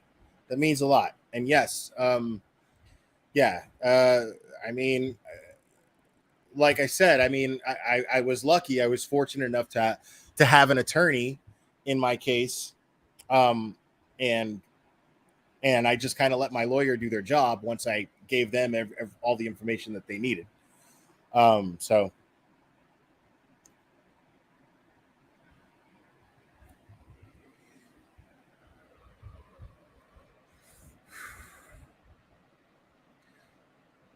No, I mean, dude, like people misspeak all the time. Like she's not spreading misinformation. It's valid what she was saying because it's just that I have to be very, very careful on how I deliver information, Tara S. The fact of the matter is I showed body cam footage of a nurse describing the symptoms of the STDs that Pug's mom was claiming that she had. So it's not unfair necessarily to jump to that conclusion. I just have to be clear that she was never diagnosed with these STDs. But I have footage. I have shown footage of this nurse claiming that that's what they found and telling a police officer. So you tell me. So don't jump to the conclusion that they're spreading misinformation necessarily. I just like to be thorough. That's all. Hey, Milwaukee Patricia. There's two Milwaukee people in here. Let out. And we know what he's capable of. We know he's capable of kidnapping, and we know he's capable of going on the run. And we know damn well that if the Mexican authorities to keep her narrative had not going. Waylaid him and arrested him, he'd still be on the run. And he'd be God knows where. Well, don't say dumb shit. So now that we know Tara? what is a true danger to this child, her father, who is a kidnapper, he is, in my opinion, somebody who sexually abused his daughter by making these horrible allegations as part of her internal dialogue in an attempt to manipulate the. You see what I'm talking about here? Now, I almost pity Kay. I almost pity her because that right there is some serious slander. Because if this ends up going Michael Long's way, if he plays the long game, no pun intended, and he plays the long game and ends up in front of a jury, and that jury ends up ruling in his favor, whoo, man, Kay's looking at a serious lawsuit, and I know Michael will go through with it. I know this for a fact. Public into giving him money. He put these disgusting accusations in her mind to become a part of her internal dialogue. He is forever and irreparably destroyed right now, right? her relationship. You hear right now what she's doing is doubling down. She knows what she just said. She knows what she just said. And she's just like, with her brother's father, her half-brother's father, is permanently irreparably destroyed. Her mother's relationship with the father of her child. The mess that he's left in his wake. She's smelling her own lawsuit right now, and she's freaking out because that's what's totally going to happen. The mess, the hurt, the damage, the trauma. That is the true narrative. And you don't see a groundswell of support. You don't see people, you know, oh, yeah, we got to protect Sophie. Well, we can't. I can tell you right now. Let me address that real quick. The reason why a bunch of us aren't right now going, oh, we got to protect Sophie, as she put it, we can't. There's nothing we can do. Nobody knows where Sophie is. Nobody knows what's happening to her right now. Nobody has any idea. The courts know. Kelly does.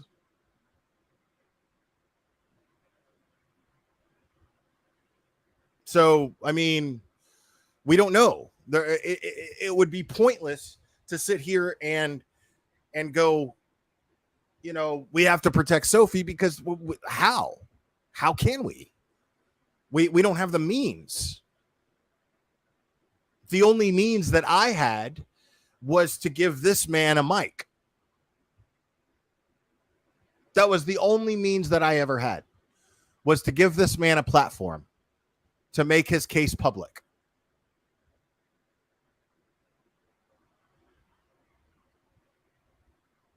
Kelly would never, no matter how bad things got, no matter how scared she got, how stressed she got, how broke she got, she would never, ever put Sophie on social media and have social media tell all and sundry what her father put her through and what her father did to her. She would never do that. But that's what people want. No, she's right about that. She's right about the fact that at some point Sophie's going to grow up. And what she's going to do, the question is what your opinion is on this, right? The question is, once she grows up, is she going to be grateful that her father did everything that he possibly could to protect her? Or is she going to feel as though her life, her private life, was violated and made public when she had no say over that? That's the question. That's the question.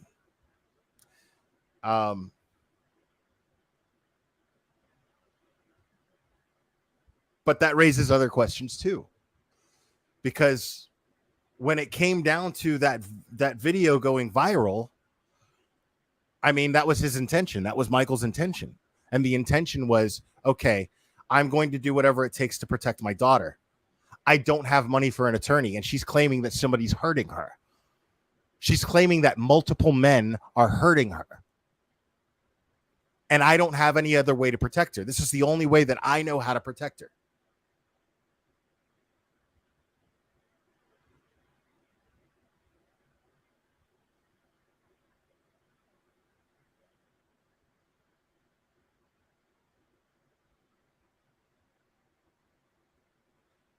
I get it, Patty. Thanks for being here, but I get it. If it's too much for you, I understand. This is a very sensitive subject. It's a very sensitive issue.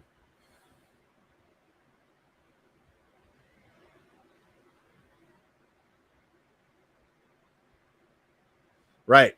Agree with you there. Perfectly imperfect. Like, you don't see the contradiction? Like, come on, man. Like, you don't see the contradiction.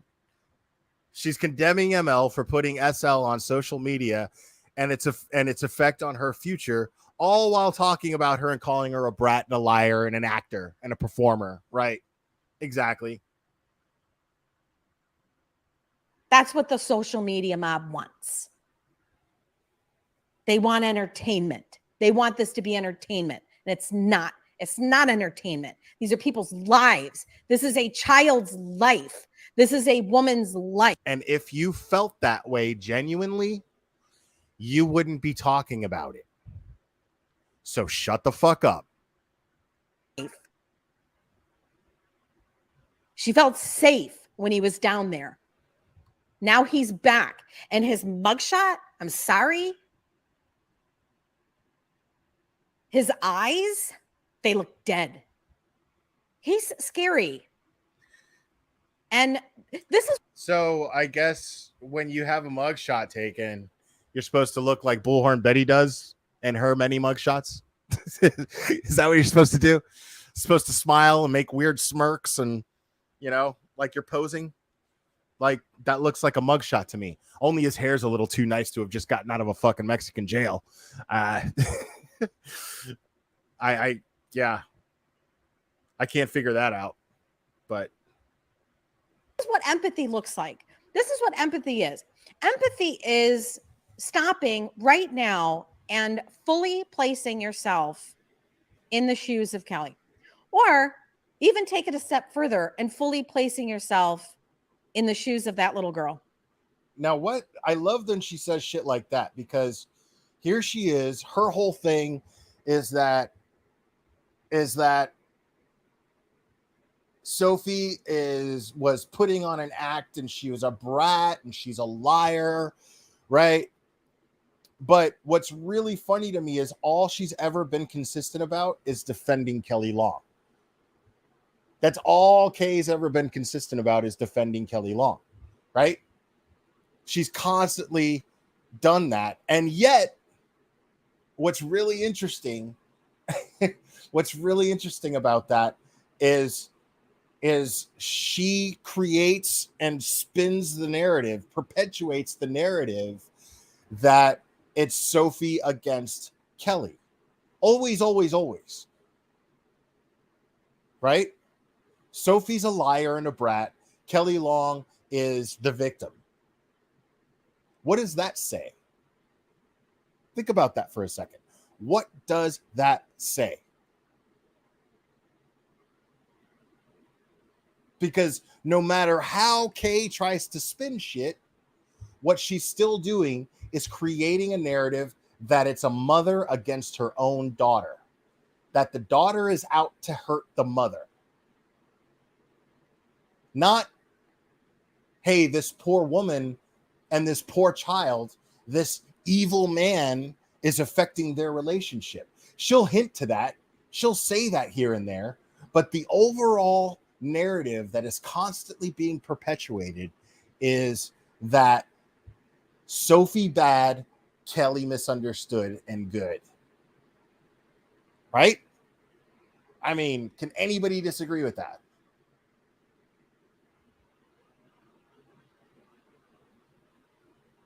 The circus that he made her life. She will be forever tied to this awful story. He did that.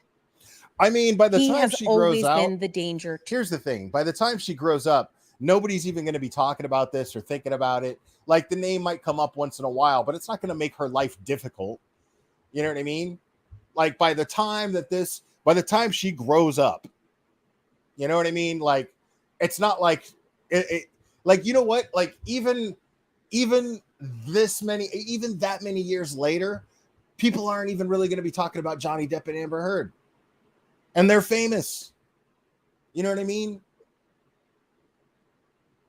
So yeah, I mean, I'm not saying that it's right, but what I'm saying is it's not the way that people are making it out to be necessarily. You know what I mean? It's not going to be this thing in the history books. You know what I mean? Like, it's just not.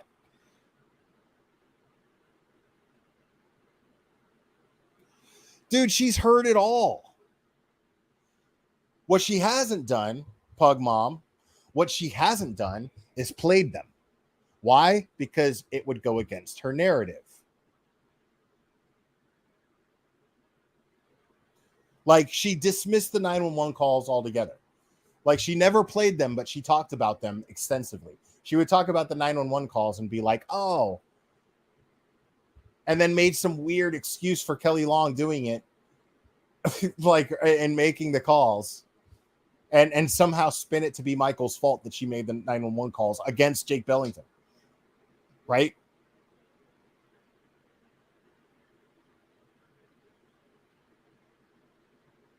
To her. And continues to be. He continues to be. Because by hurting her mother, he's hurting her. You men out there, When you hurt your children's mother, you hurt your children. You hurt your children. Oh. And that makes you a bad father. Are we hearing I don't something? care what your justifications are. I don't care what your reasons are. There are ways. So wait. So if the mother is allegedly providing a child for her boyfriend to traffic and make money off of and entertain other men, if and the mother is doing, because one thing that Michael told me was that Sophie had accused, I can't even say it. The only thing I will say this, that Sophie, now this is hearsay, clearly hearsay, but I promise you guys, I would never tell you anything that, I mean, I don't know if it's true or not, but at one point I was speaking to Michael privately and he was describing something that Sophie had described to him allegedly, right? And one thing that he did say was that Sophie described her mother being in this situation, directly involved in this situation, and that her eyes went absolutely black and that she didn't recognize her mom.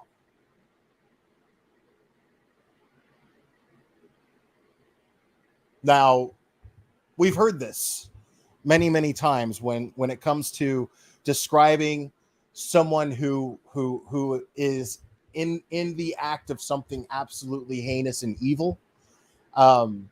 We've heard people describe when they've escaped the clutches of a serial killer. The person who escaped from John Wayne Gacy described John Wayne Gacy's eyes as going black. We've heard the same thing about Bundy. And for Michael to say this, either he was totally manipulative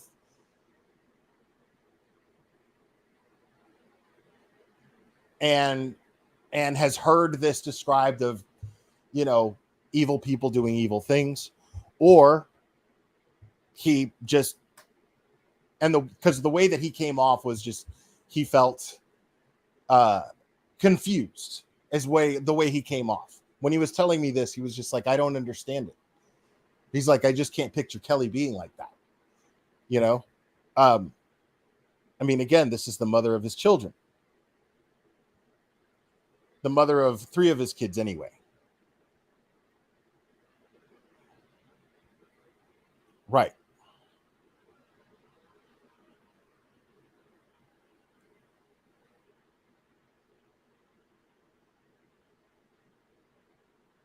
Ways to go about if you truly feel that your child's mother is wronging you or keeping the kids from you. There are ways to go about it in a dignified way. Dragging social media into it. He tried that, asshole. Like, he tried doing everything the dignified way. But the courts continue to make decisions without giving him a fair shake. And the fact, like, I love how she likes to say that his attorneys were so irresponsible by going on a YouTube channel and discussing the case and the details of the case, which she barely did. She just explained things that were already public record, which were details of what took place in the courtroom, details that took place at court.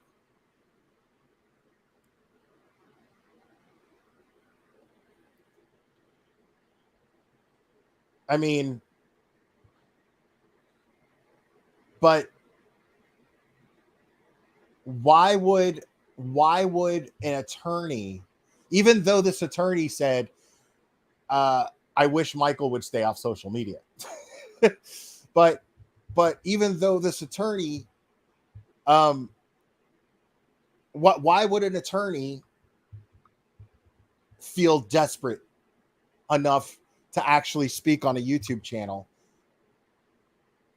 if they didn't feel like there was misconduct taking place in that court? Because I heard rumors that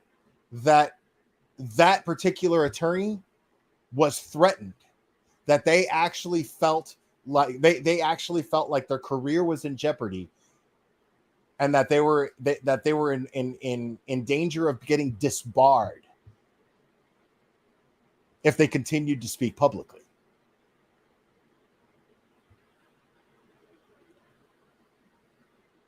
Like, that's crazy. The fact that that's even a thing is it should be worrisome to all of you that are listening. It should be absolutely worrisome. Ain't it? Because social media is not in a position to solve your problems. So they're not in a position to make these decisions.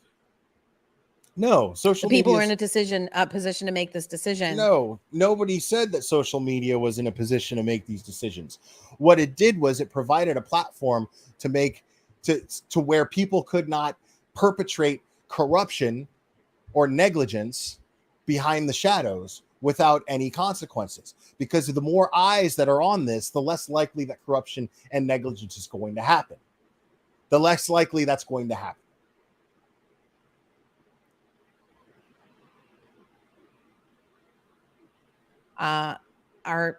Is the courts. So I can only hope and pray that they do the right thing and they keep him locked up as long as possible.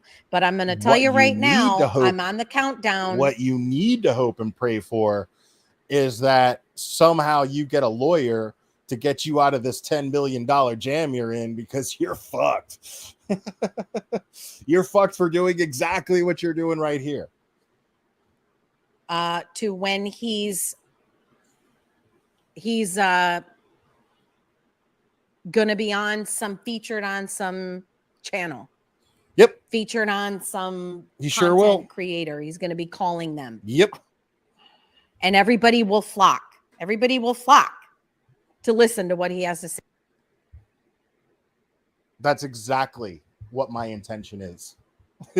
Without any denial whatsoever, I absolutely and totally intend on getting Michael Long back on this program to speak his mind and tell us all what's happening with his court case, what's happening with his charges.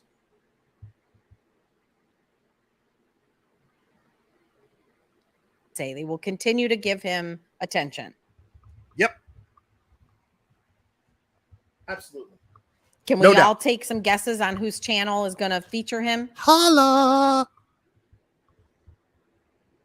Oh, her chat. Let me see what her chat says. Let me see. Acting like an adolescent backwoods barnyard hillbilly. Yeah, of course he is. That's what he does. Oh, well, the chat's not live, so I can't really tell.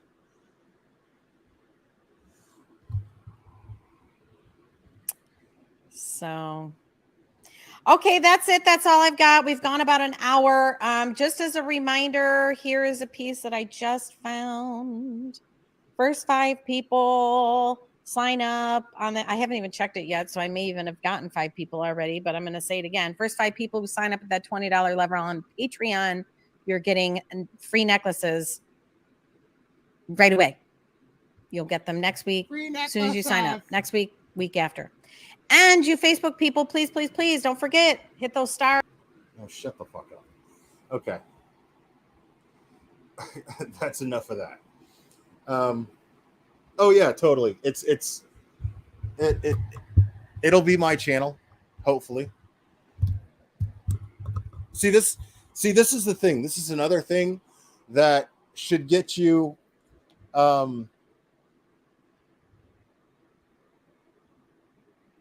this is another oh yeah, she was absolutely talking about me.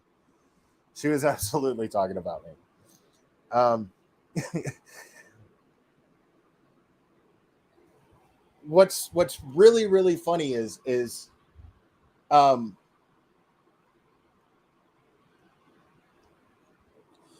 yeah, I mean, that hasn't been ruled yet. That case is still open, Pug Mom, but she is currently in a lawsuit for $10 million. She's being sued for $10 million. As I've said 100 times, Kay doesn't have $10 million. She doesn't have $10 million. She has nothing. Kay is totally fucked. So this is all just entertainment to me. But that won't get you blocked, blessed me. That won't get you blocked. A lot of people don't care what he has to say at this point. I understand that. The point that I was about to make was that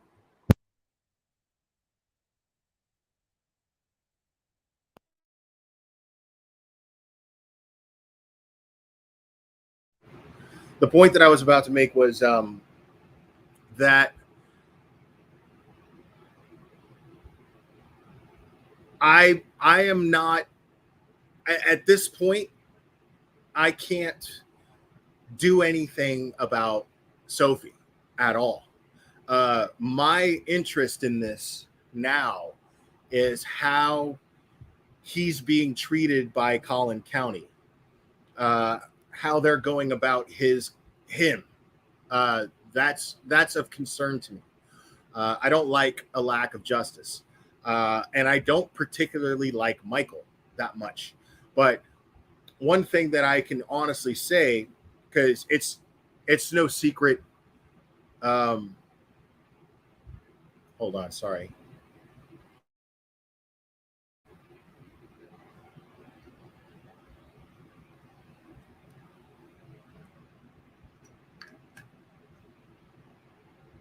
Is that better?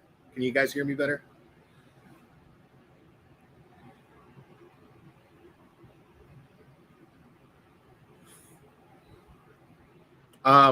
One thing that I can say is Michael and I, it's no secret to John or Jeannie that I'm not the biggest Michael Long fan. You know, I'm honestly not. But facts are facts. Documents are documents.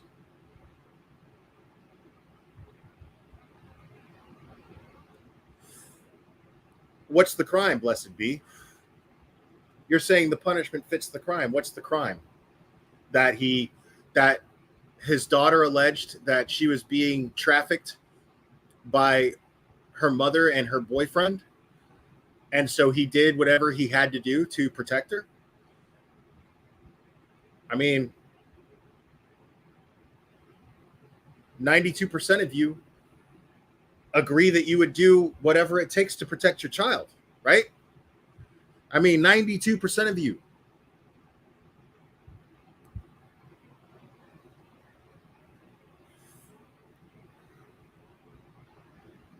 So what's his crime?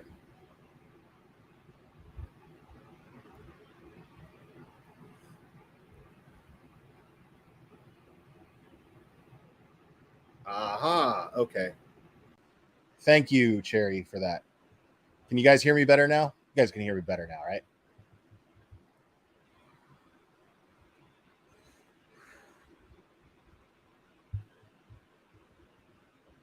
I mean, what light?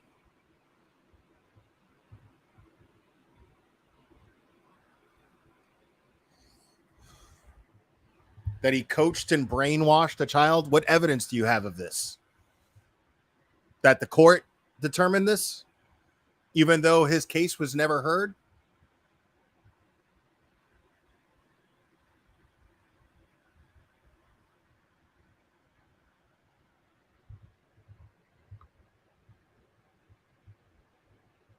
Right.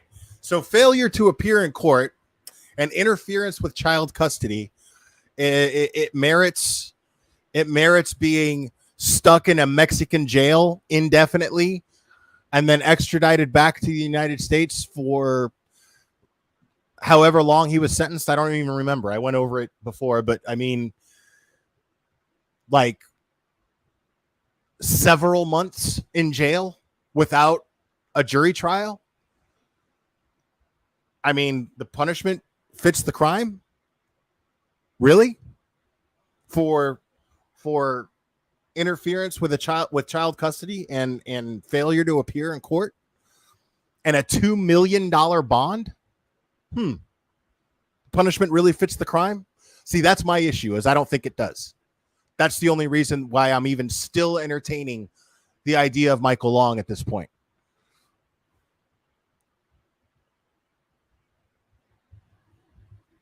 Well, Sophie has a voice,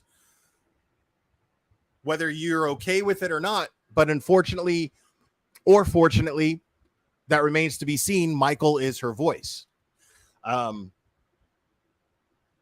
Michael is Sophie's voice. I cannot be anymore because I don't know where Sophie is. I don't know what's happening to her. And if I can be, I will. Because she's obviously the person that I care about most in this situation. But the only person that seems to be interested in protecting her is Michael. So therefore, I'm going to allow him to have a voice, and then we can see where we can go from there.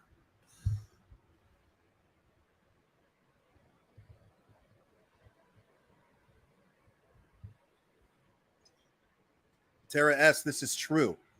I heard an interview that he gave to another YouTuber from the Mexican jail, and apparently, and he feels that it was done on purpose, but he was in this Mexican jail under another name, that they didn't do anything to fix. They didn't do anything to expedite the process of fixing this mix up. But apparently he was in jail under drug trafficking charges under another name. He was apparently confused with a drug trafficker. And he's been in jail under this for God knows how long. I don't even know how long it's been. You don't see something wrong with that? Of course, Kay doesn't mention that once.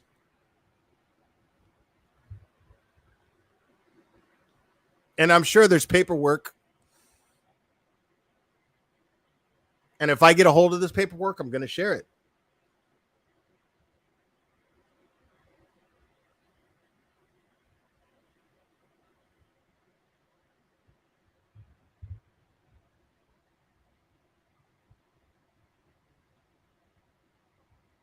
I agree with you, Cherry.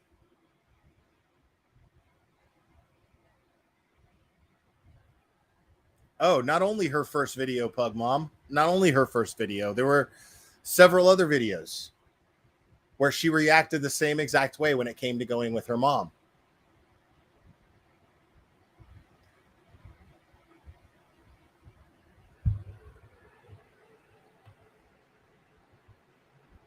And what I find really fascinating is I went over Kelly Long's deposition in this custody case. I went over her deposition in detail. I read every line of it. And at no point did she state that Michael was abusive. At no point did she make any of the accusations that Kay makes about him, which I find very interesting. She doesn't even do it. So explain that.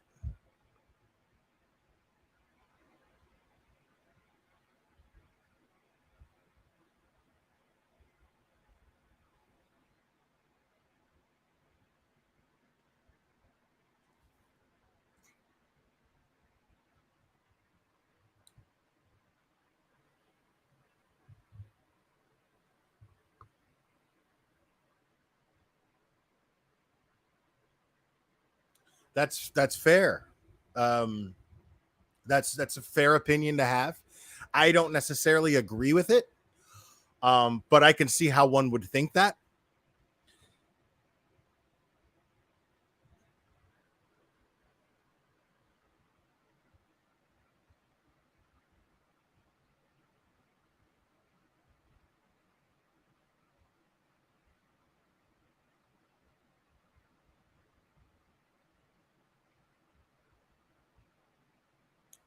That is true. This guy never trash talked Kelly Long. This guy never trashed her.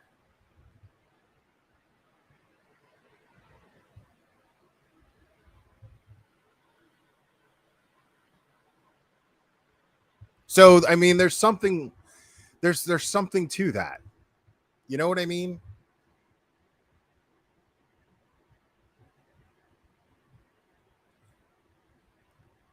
Like, because the thing is this dude, Michael Long, loves to talk, man. And I would listen to this guy drone on and on and on and on. And never would he trash talk his ex.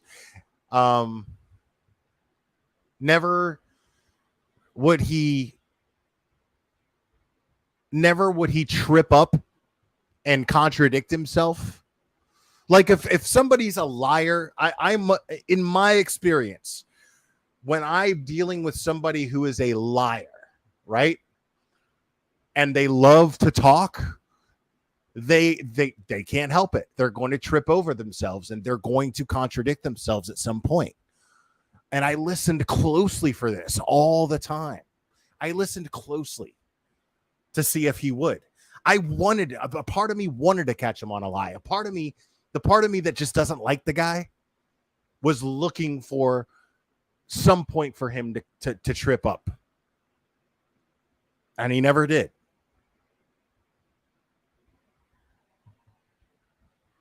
Really? Blessed be? Well, ML certainly bashed Kelly in private. How do you know? It was private. Did he bash her privately to you? Is that what you're saying? Otherwise, how the fuck would you know that? You see what I'm saying? People love to have their opinions, and then they'll stoop that low to just, okay, it was you. All right. Do you have receipts on this? Email them to me. Email me receipts where he was bashing Kelly Long. I'll share them. I am not biased in this situation whatsoever. I totally am. Every opinion that I have is based on receipts, based on evidence.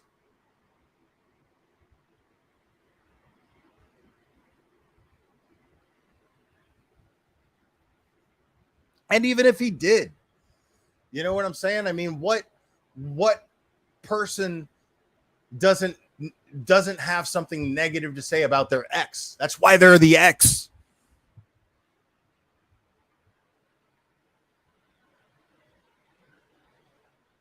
I'm saying he never did with me. Never once in a private conversation or on this channel did Michael Long ever bash his ex.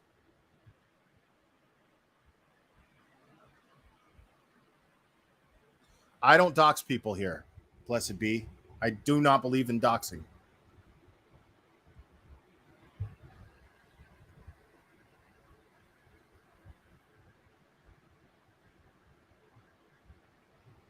That's a good point. I mean, who cares if he did? You know what I mean? Like, I'm just saying it says something about his character. This is a guy that at one point considered me a friend. Probably still does, regardless of the fact that I let him know how I felt about him and his actions being so irresponsible by what happened between him and Courtney and the media manager chick, whatever the fuck her name is. Irish fan, I don't know, but I would venture to guess that if he can, he will.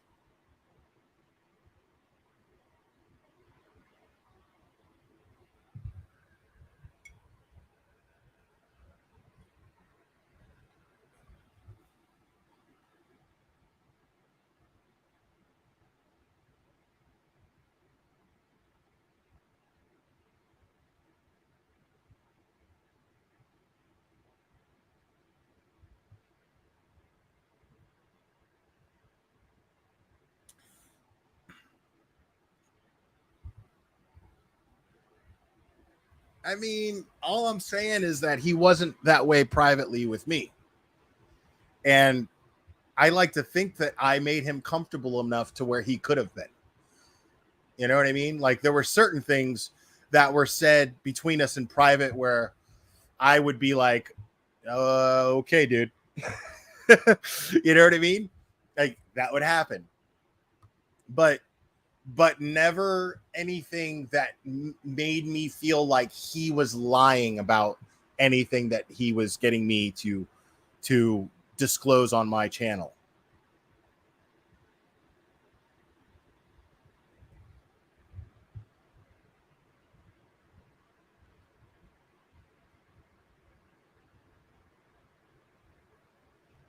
I mean, maybe. I don't know. I don't know.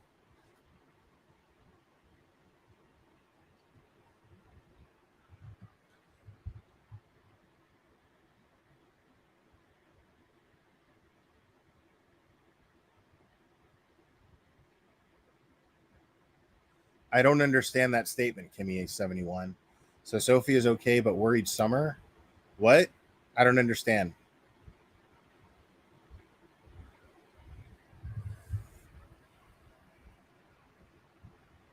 I don't know the nature of that statement. I don't know how to discern that.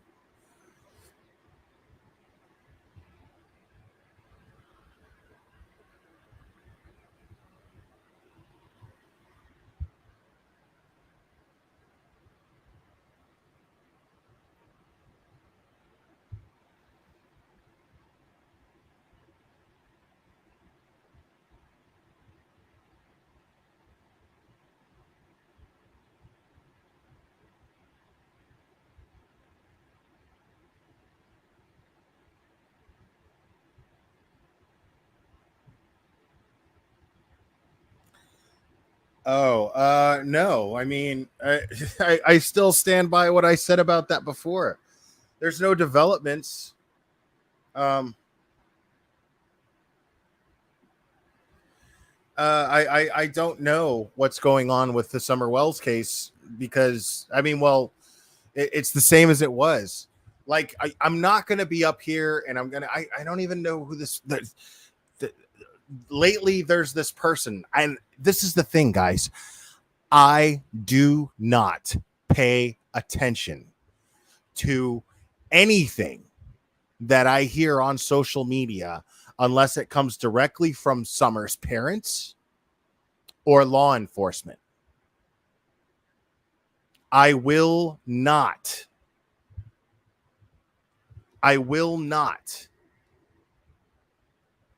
Like, just because somebody decides to go on, every time somebody decides to go on a YouTube channel and say, oh, well, I talked to this person and I saw this and I saw that.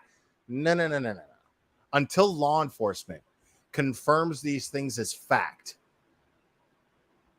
and they are relevant to the case, I will not do that. To me, that is the same thing as perpetuating rumor because that's all it technically is. Anything that you hear regarding the Summer Wells case, anything that you hear regarding the Summer Wells case right now that isn't released and confirmed by law enforcement is a rumor. Period. I don't even fuck with the channels that do this anymore. Like I can't. And some of them I like. You know what I mean? But I can't do it. It's just rumor. I don't fuck with rumors, man. I just don't.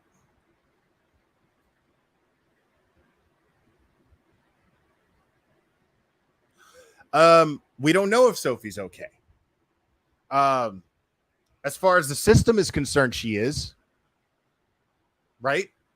I mean, you're good, Kimmy 71. As far as the system is concerned, yeah. I mean, she's fine.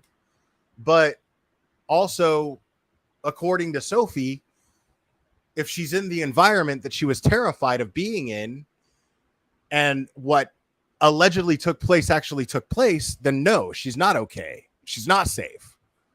Not at all. And the one person that was in the position and had the means to protect her is now in jail.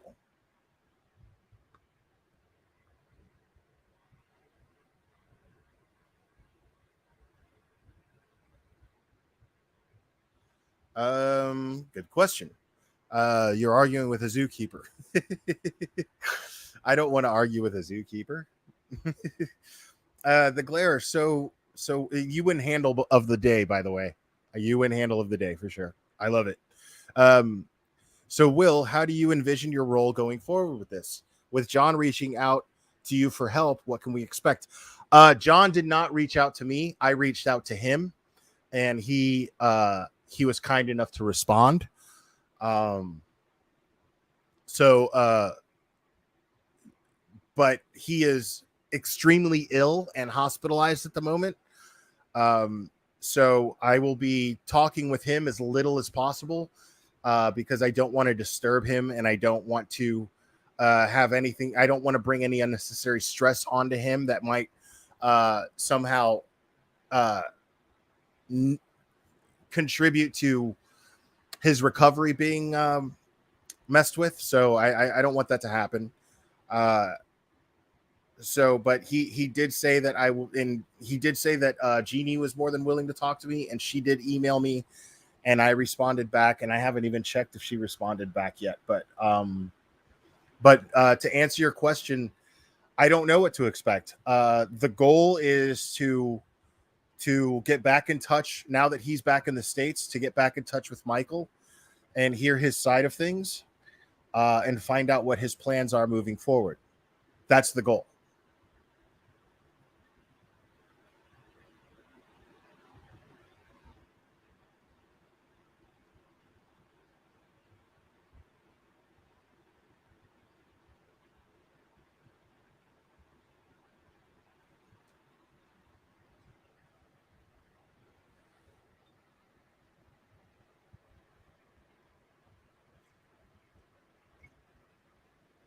Well, I want them to have privacy too, Cactus Knights. But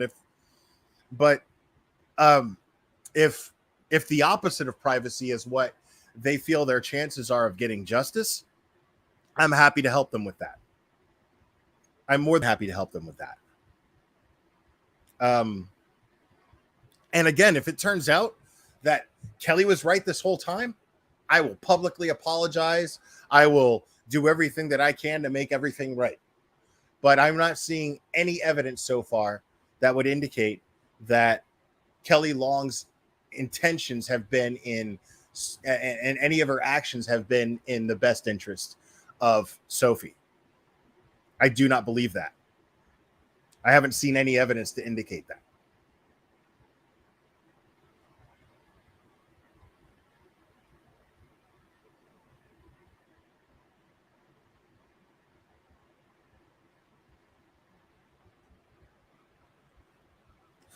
Yeah, Cactus Knights. I worry about that too, because the kids don't have any say here. But if her allegations are true, I don't see her as growing up to think anything other than my dad did everything he could in the best way that he possibly could to protect me.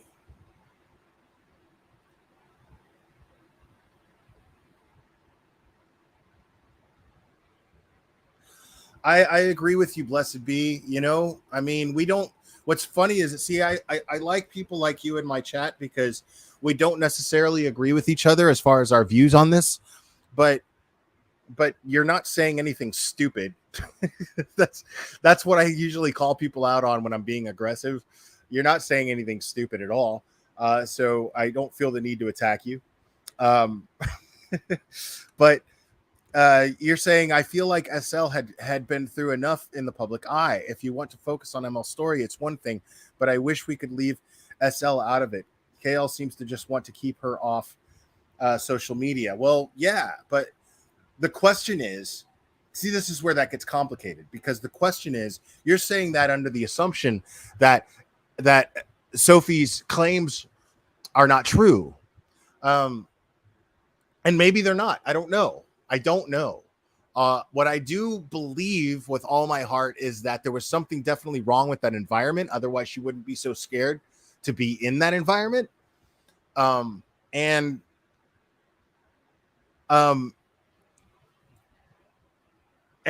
yes, right now, my focus is Michael Long as far as his particular situation, because I want to make sure. Let me be clear about my reason for that right now. That's in my community post, by the way. He, according to John, Michael believes that his life is in danger. Now, maybe he's just being paranoid, but I aim to either prove or disprove this. But my aim overall is to protect him, use my platform to protect him, because I don't think he should be killed. You know what I mean? I don't think he deserves to die. And he most definitely, I don't think, deserves to be in prison, because he's never been accused of an actual real crime. What, interfering with the child custody decision and contempt of court, not showing up for court. I mean, that lands you in prison with a $2 million bond. $2 million, people. You don't see something smelly with that? That doesn't seem a little excessive?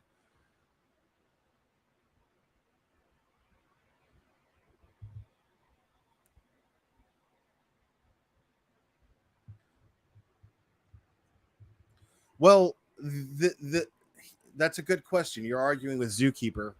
Wow, in danger of who? Even if he's being paranoid, who could be thinking will kill him? Well, I believe that he feels that his life is in danger because he has, yes, true. You're arguing with the Zookeeper, that too. But I believe that he believes his life is in danger because he has, to say the least, to put it mildly, has challenged very important people in the Collin County court system. So that's my concern. Is if there's validity to that, more publicity would make it less likely for him to be hurt. It would make it less likely. It would help to ensure his safety. So I'm more than willing to help him with that.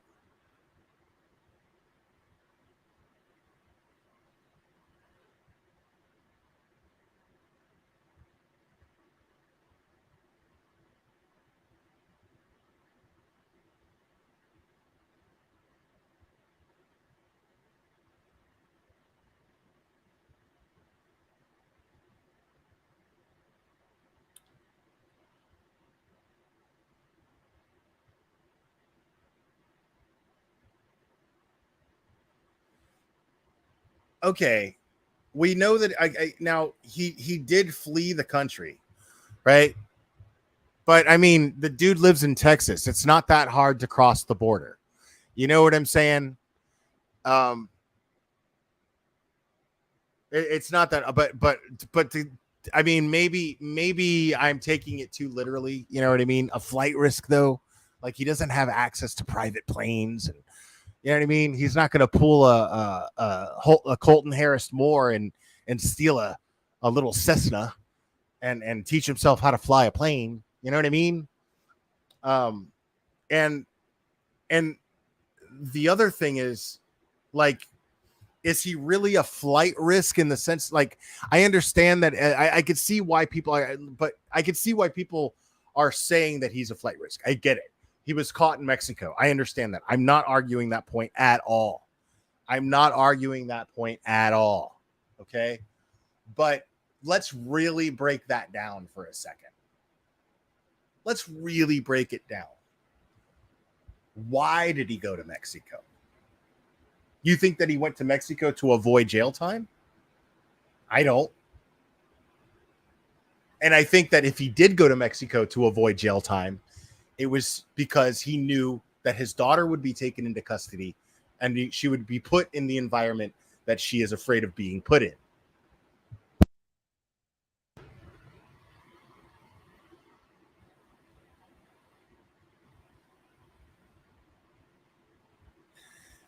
Yeah, I mean, I don't really know how the law works, man. You know what I mean? But it's just based on the circumstances, it still seems so excessive. You know what I mean? $2 million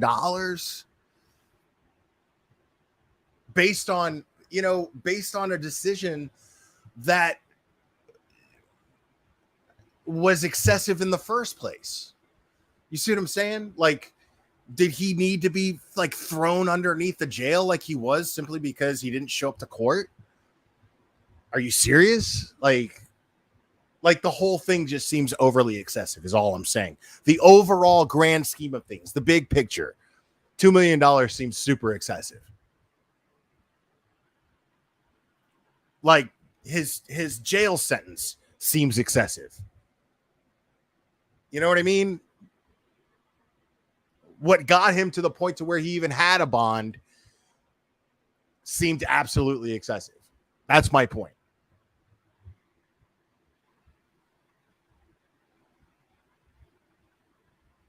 Right. Ivan the Great, I completely agree with you. He's not a flight risk by any means without the kids. If you're looking at the facts of this case, he has no desire to run unless it's to keep his kids safe.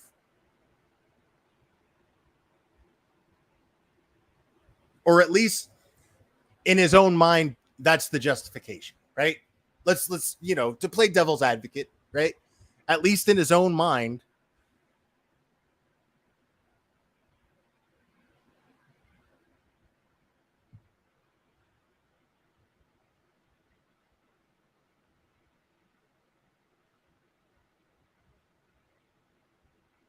you know what I mean?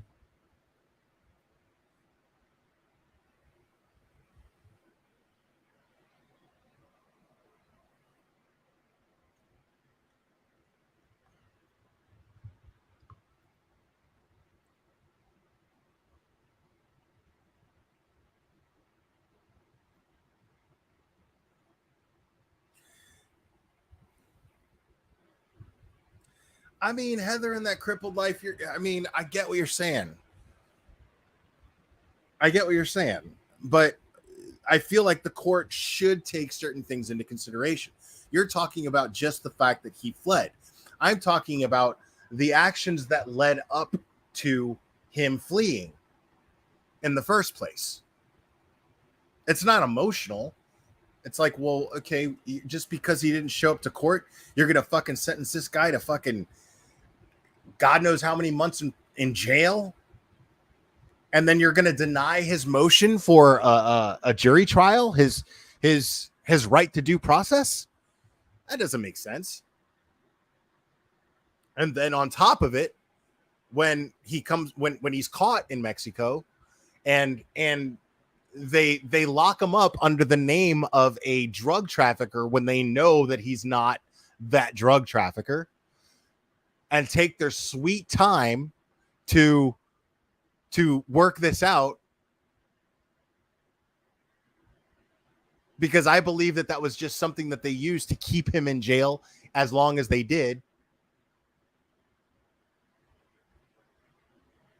Like, I mean, think about that. If you're thrown in jail, dude, why would you not, after everything that's happened, why would you not be afraid for your life? If they have the power to throw you in a Mexican jail, now I get it, he was caught in Mexico, so he's going to go to a Mexican jail. But to keep him in that Mexican jail, and their reasons, their justification for doing that was because he was under the name of a drug trafficker that's not even his name and just kind of fits his description. Why would you not feel like people are going to try to kill you? I mean, at this point, I mean, you would think, oh my God, they are capable of anything. They, right?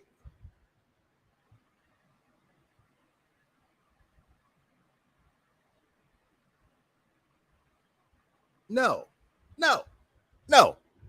Crispy treat. I love this shit. I love how you guys try to like mix the fact that this guy couldn't keep his dick in his pants with being a protective father. Like somehow those two things somehow gel when they don't. They don't. There's a lot of people out there that love their kids that just have some weird, insatiable sexual appetite. Doesn't make them bad parents. You know what I mean? Doesn't make them people that don't care about their kids. Now, did that affect his credibility since he's the one that decided to go public? Yeah. In my eyes, yeah. It affected his credibility with me. Because I was like, if you're the one who made this shit go public, why wouldn't you just try? Like the one person who is supporting you and putting all this legwork into bringing all this evidence out into the open, you go and treat her like yesterday's garbage. That's a bad look, dude. But that's what I trashed him for. It wasn't like I was like, oh my God, how dare you? Because that's the thing, is a lot of women hate me for that, because they're like, how can you defend him because he's, he cheated on his wife? Oh my God, dude, 50% of you married people out there are either cheating or being fucking cheated on. Sorry, it's the truth. Literally 50% of you married people out there are either being cheated on or you're cheating. So shut the fuck up with your high and mighty bullshit. That has nothing to do with how you parent, other than your credibility and how you're going to look in a courtroom and in the court of public opinion amongst your friends. Because let's be honest, dude. Let's be honest. Let's think about that shit for a second, right? So let's say there's this couple and they're going through a custody fight, right? Just your average run-of-the-mill, ordinary custody fight. Man and woman, they have 2 kids, right? And the dad is super dad, right? Holds down a career, plays catch with the kids, never misses a little league game on Saturday, takes them to church every Sunday, right? But he cheated on his wife. How many cases have there been where the wife is like, oh my God, I'm going to take the kids and you're never going to see these kids again because you cheated on me? How does that happen? And how is that justified? And why do courts rule in that favor? Makes no sense.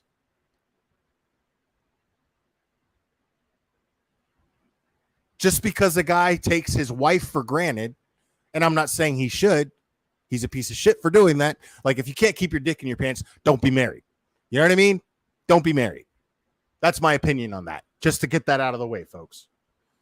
But how does him cheating on his wife somehow affect his credibility with what kind of a father he is? What does his relationship with his wife have anything to do with his relationship with his kids and wanting to be the best father he can be?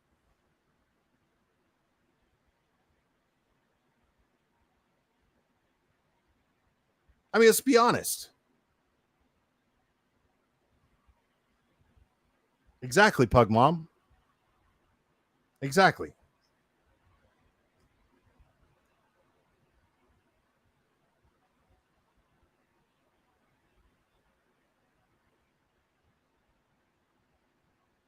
Because what's funny is there's this huge double standard with that shit, right?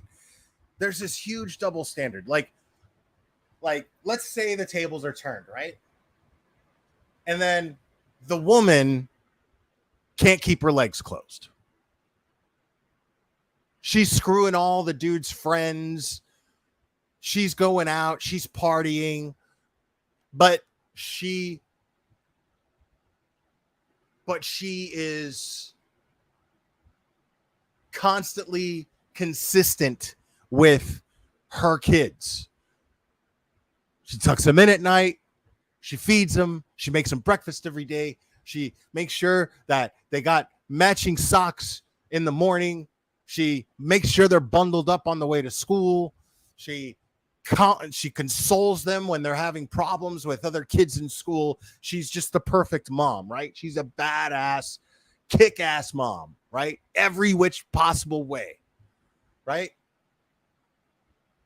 But she can't keep her legs closed, and she's got an insatiable appetite for dick. Insatiable. She can't get enough dick. Right? Now, if that guy uses that in court in a custody case and then uses that as grounds to take the kids, well, guess what? Everybody's going to be like, God, what a narcissistic prick. What a piece of shit that he would try to keep this woman's kids away from their own mother. What a piece of shit. Tell me you wouldn't think that. And you know what? You'd be right to think that. But why is it a double standard? Why is it the other way around when it comes to a guy? You know what I mean? Because the fact is that dude is trying to he's pissed off because he couldn't satisfy his wife. He married the wrong woman, didn't realize who he married until they were long married. She broke his heart because she was sucking off every dude in the neighborhood. And she humiliated him. So what does he do? He tries to take the kids away from her. Why? Because it would hurt her. It's revenge. Why is it different the other way around? Answer me that. Why is it different the other way around?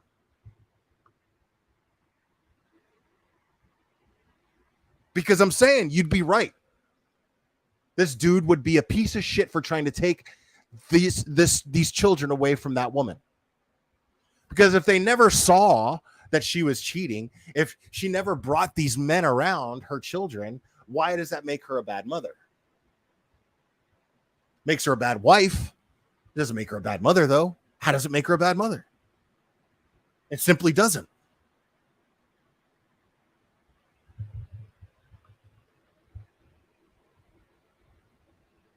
So think about that for a second. Before you sit there and go, oh, well, because he's a cheating piece of shit, he doesn't deserve to be around his kids. Bullshit. Wrong.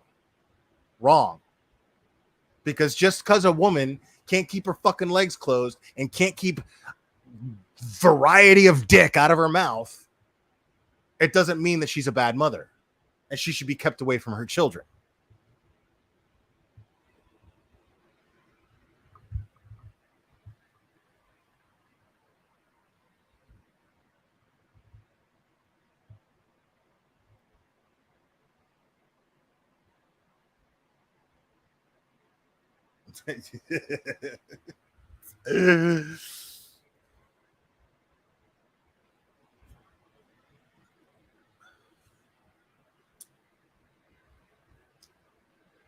Y'all mad? Did I make y'all mad? Sorry if I made you mad. I didn't mean to make you mad. But if you're mad, it's because I stated facts and you can't disagree with them because I don't see anybody disagreeing with me in the chat.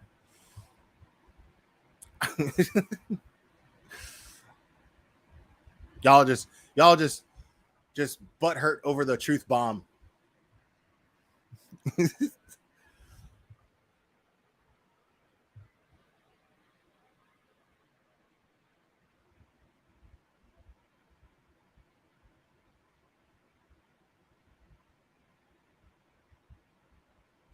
Dude, I'm not saying it's not situational. Of course it's situational. All I did was just describe two similar but different situations. That's all I did. I'm not saying, you know what I'm saying? I'm not saying that every custody case is black and white.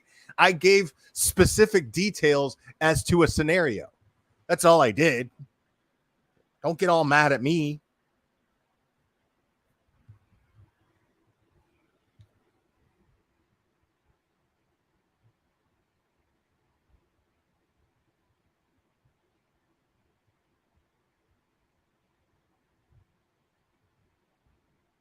Are you talking about Perfectly Imperfect? Are you talking about Michael Long? Because, I mean, in that case, it's because visitation's not going to keep Sophie from getting trafficked.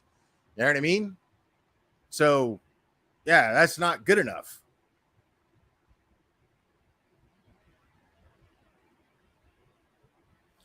Dude, it happens all the time. It happens all the time. It happens all the time.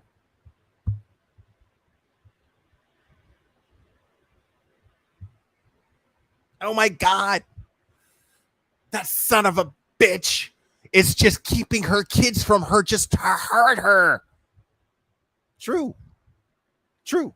But why is it wrong when, you know what I mean? Like, why is it okay if a woman does that to a man? You're never going to see these kids again because you cheated. The fuck is that? The fuck is that?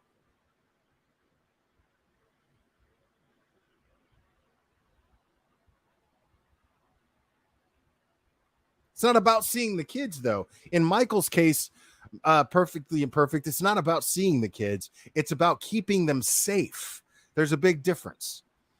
Seeing the kids is different. And maybe that's what this all is chalked up to be. Maybe this dude fucking totally coached her. I'm just saying I haven't seen any evidence of that. I haven't seen any evidence to indicate that.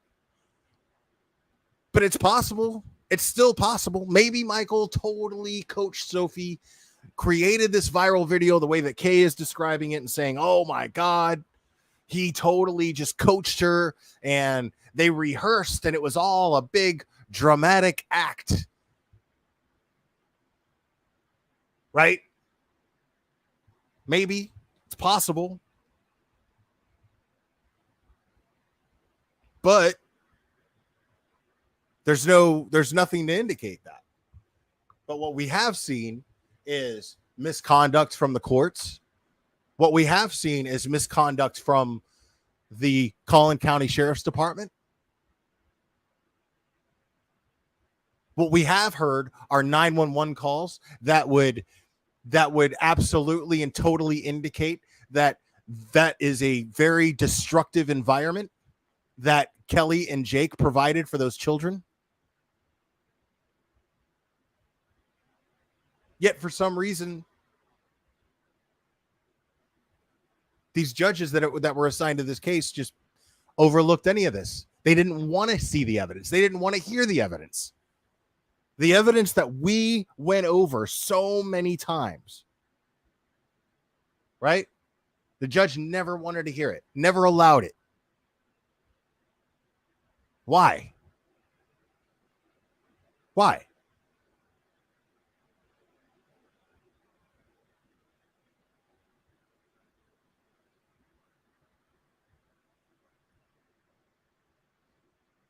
No, in an average custody case, Perfectly Imperfect, I agree with you.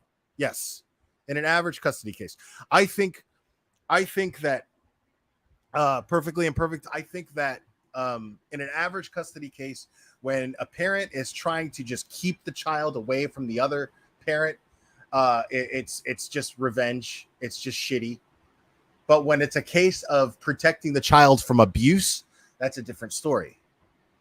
But no, if one parent is fine, you two adults should be able to find some medium ground to where you can have visitation with the kids and everything is just fine. There should be nothing wrong with that. Two adults should be able to come up with some sort of plan to where you can both be very intricate in that child's life because you're thinking about the child and their well-being and their mental health, their emotional well-being.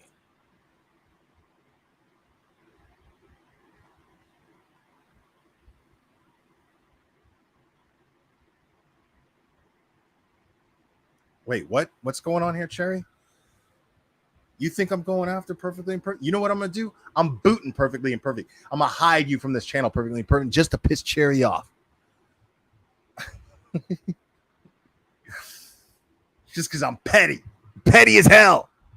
I'm just kidding. I love you, Perfectly Imperfect. You're awesome. You know what? As a matter of fact, I don't even expect you to do anything, but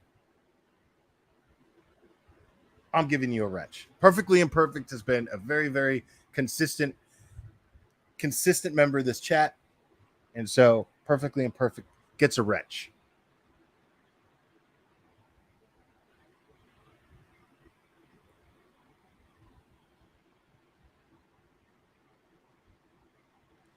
Oh, there's definitely spiteful custody cases.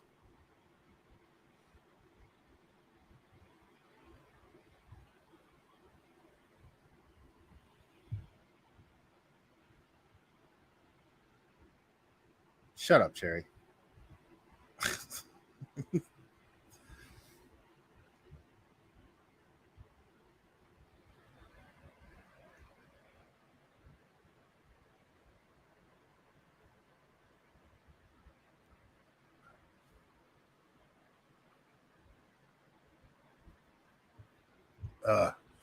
I'm drinking Merlot, man, because like the store was out of Cabernet. So I got to drink fucking Merlot and it sucks, but it's whatever.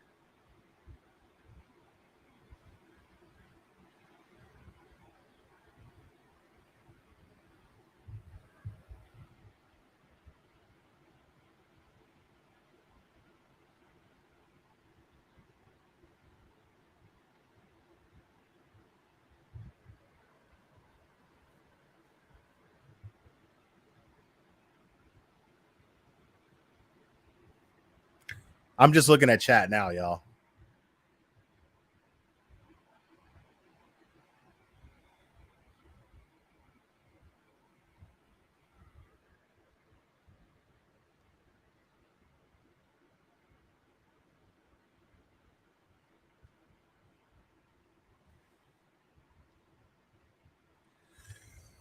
I don't know.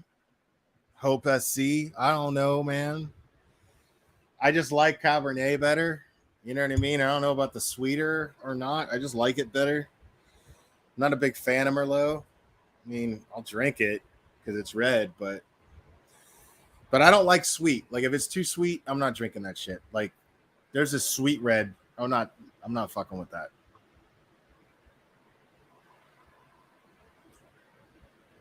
Dude, I'll put every motherfucker on here on a timeout. I don't give a fuck.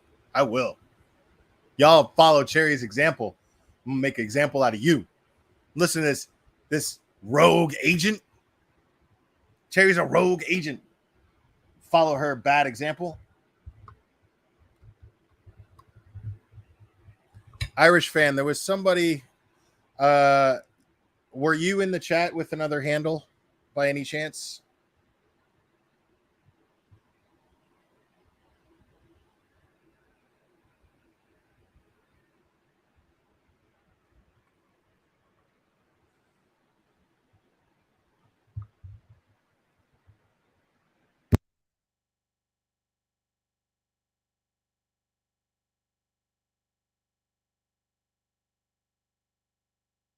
And I gotta open another bottle.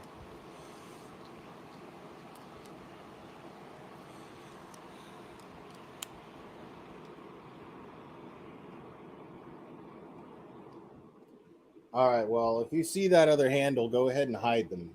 I don't like people fucking with my people. Don't fuck with my people. So if you see that other handle, hide them.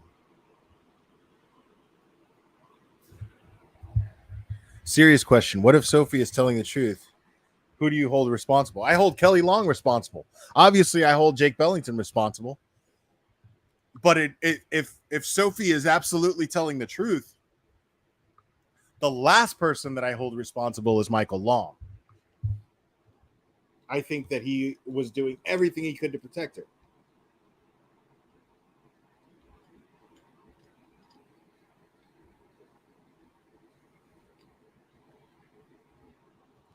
Yeah, see, that's not cool. Tara S., you're right about that. I have to agree with you. That's just a personal opinion. You know what I mean? I had a friend whose husband cheated and moved girlfriend in before divorce was filed. Not good for the kids. No, not at all, man. That is super inconsiderate. That is super selfish. It's not considerate of the children at all. It's not okay.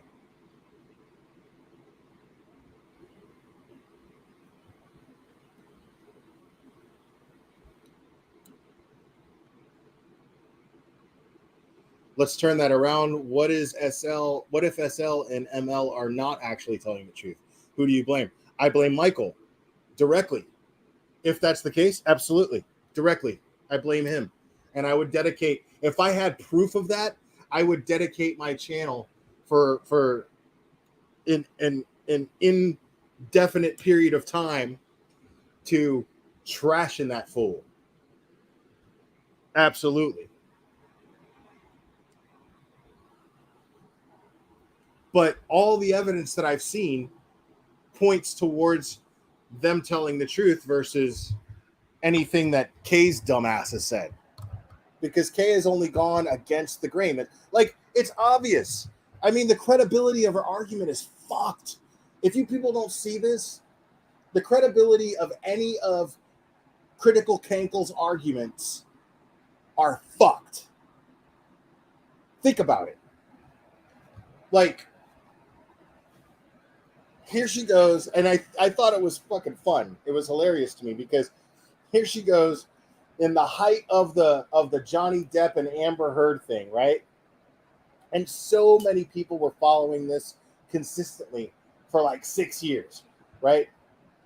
You've got that umbrella guy who just totally kicked ass, and now he's blowing up over it, and rightfully so. I watched this guy consistently cover this case for at least a year.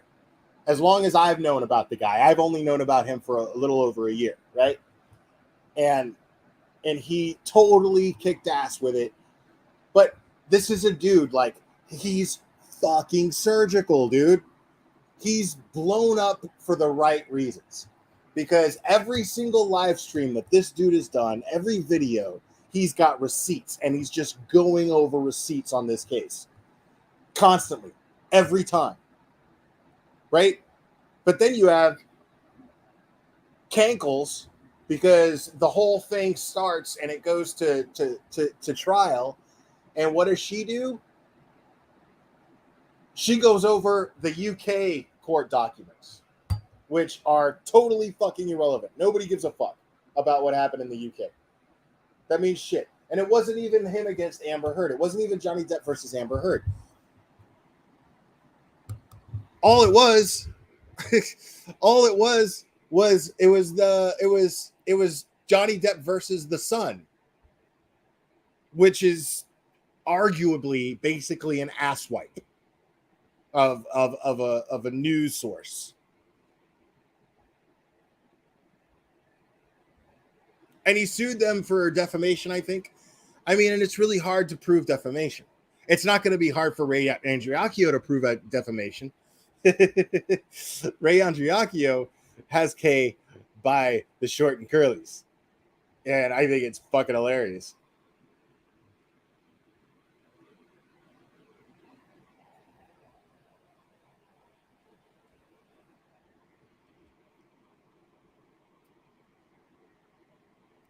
Tom Riddle agreed. And that's what Kay does. She's been blaming Sophie for this, calling her a liar and a brat. She's such a shitty person by nature that she feels justified. She feels entitled to having all kinds of YouTube fame doing the shitty things that she does. She thinks that she's entitled to do the shitty things that she does. And yet the results just don't seem to register with her. The results being that her other channel was taken away. The results also being that when she tried to defend Amber Heard, she lost a bunch of the support that she was getting, which was not even half of what the support was from her last channel.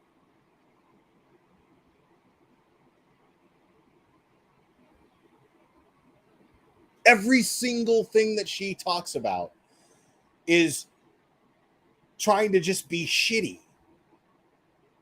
She has no credibility at all. That's why it's funny. I was texting with somebody before I went live with this. I sent the link to Kay's live to somebody. And then, you know, of course, we have the eye rolling emojis like, oh, this fucking idiot again. Right? and I tell this person, I'm like, you know what? I think I'm just gonna stream her because a bunch of those people are just hate watching her. So I'm just gonna take some views from her, just to do it, just because it entertains me, because I'm petty as fuck, and I thought it would be funny to take away some of her views. Um, and that person was like, yeah, but you know, she had her old channel taken away. Like, aren't you just worried about that? You're just going to give her more publicity and more views? And I was like, yeah, well, nobody gives a fuck about her anymore. It's pure entertainment. It's pure entertainment. Nobody gives a fuck what Kay has to say anymore. Even the worst of the worst people know better than to side with Amber Heard in that situation. The evidence dictated that Amber Heard was the abuser, or at least was never abused by Johnny Depp. It's just plain and simple, like obvious. And you have a guy like Nick Rekieta, who who's an attorney, and he goes over this, and he streams with that umbrella guy, and he's going over just the simple legal aspects of all of it, right? And he's even going, this bitch is fucking full of shit. This bitch sucks. Right? And he's explaining in detail why she sucks and why legally she has no ground to stand on. Right? And so Kay just proves to the world the one thing that was the argument against her, which was all Kay does is just try to piss people off. She goes against the grain. Just to do it. Right? Just to do it. Just to entertain herself, because she's a shitty, bad person. And so because she finds it entertaining for herself, that she can get a mass amount of stupid people to see things her way by using word salad.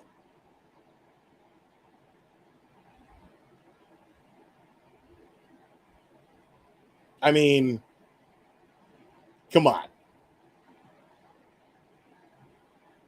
Come on. You know what I mean? And so she this is the one thing that anybody who dislikes Kay would argue against her. And then when they finally, what she finally does is she proves it by taking a very public case and going, dude, there's no evidence to support this woman and her claims. None.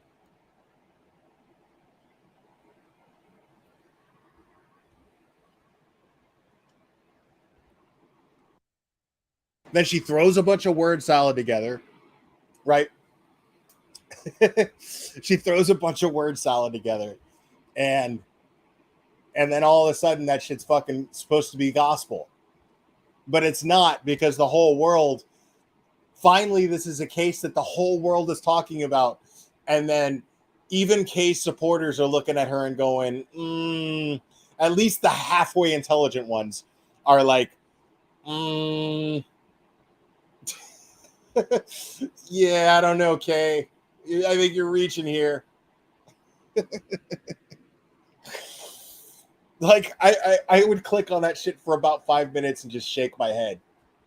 And be like, dude, Kay, stop it. Just stop it.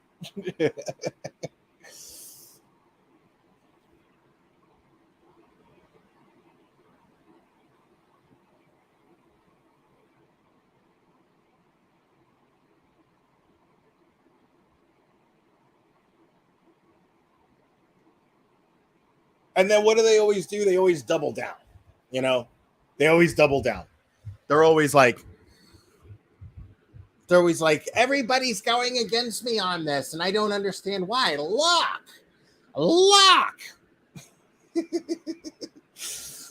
Well, it's because you've shown no evidence. Just because he lost the trial with the son, it doesn't mean that it proves that Amber was not abusive. And I didn't even really follow that shit. All I did was hang out with people on YouTube who followed it. That's all I did. I hung out with people on YouTube that followed it. Cherry's been following that shit for forever. I found Cherry through other channels that were covering that case.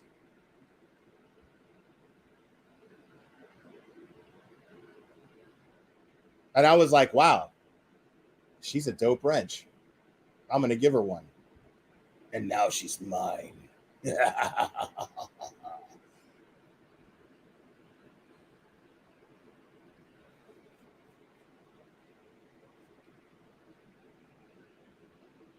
Like, dude, there were so many channels.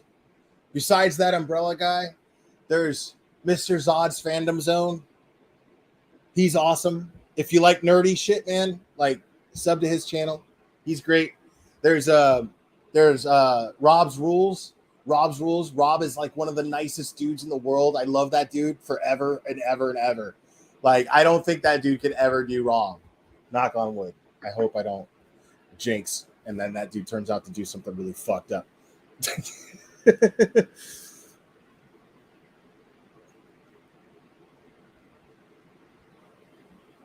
I'm kind of new to Popcorn Planet, but I'm only naming channels that I know that I became friends with over the years or over the last year or so. And I'm just really, these are people that have really been following this case for a long time. And then Kay just wants to jump on that bandwagon and go against the grain. And it was just painfully obvious that that's what she was doing.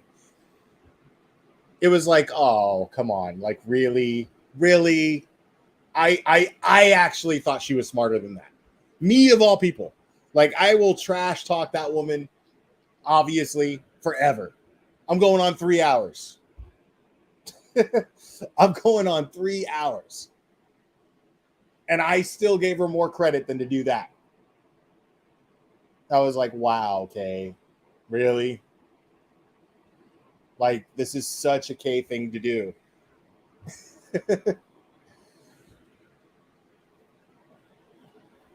What do you mean, Petty Patty? Still talking about Kay.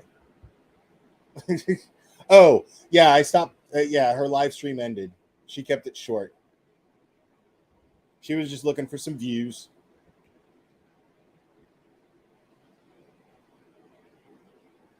Yeah, they tried to do the same thing with Tug. Somebody's Amber Heard is according to Tug. I think Amber Heard is planning on trying to sue him, I guess. And he ain't scared. I love that shit.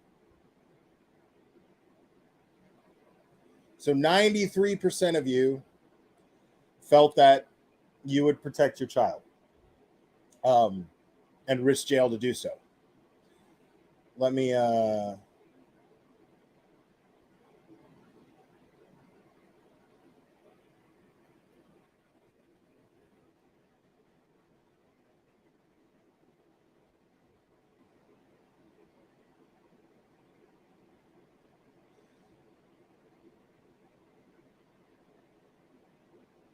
sorry, I'm just looking at something here.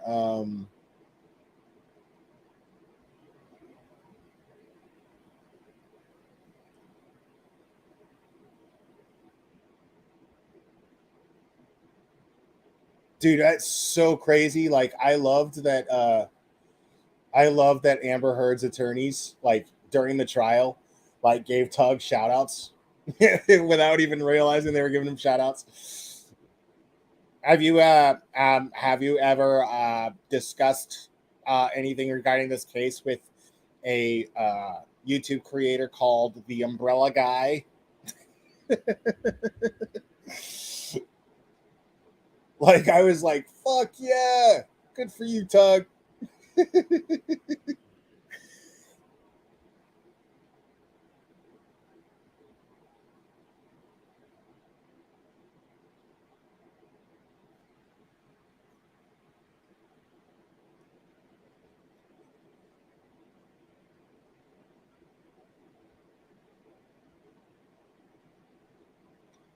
You got to find the humor though, Petty Patty. It's just funny. Like, she's so fucking irrelevant now. I'm the only thing at this point that makes her relevant in the slightest bit. I am literally at this point the only thing that makes Critical K even remotely relevant anymore.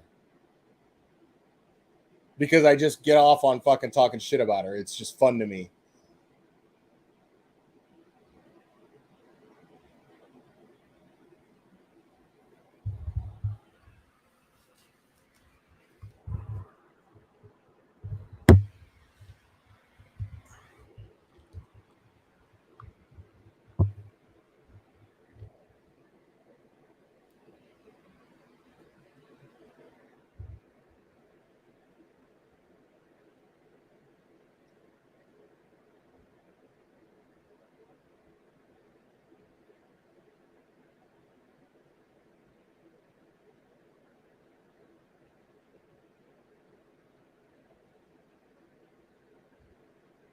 Wait, what?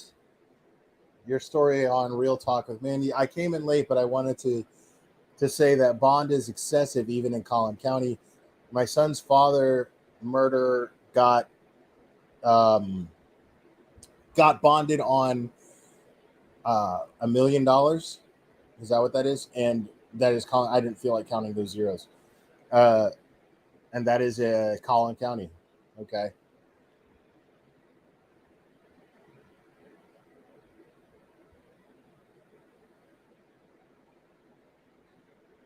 I mean, dude, I don't know. You know what I mean? Like, I don't know.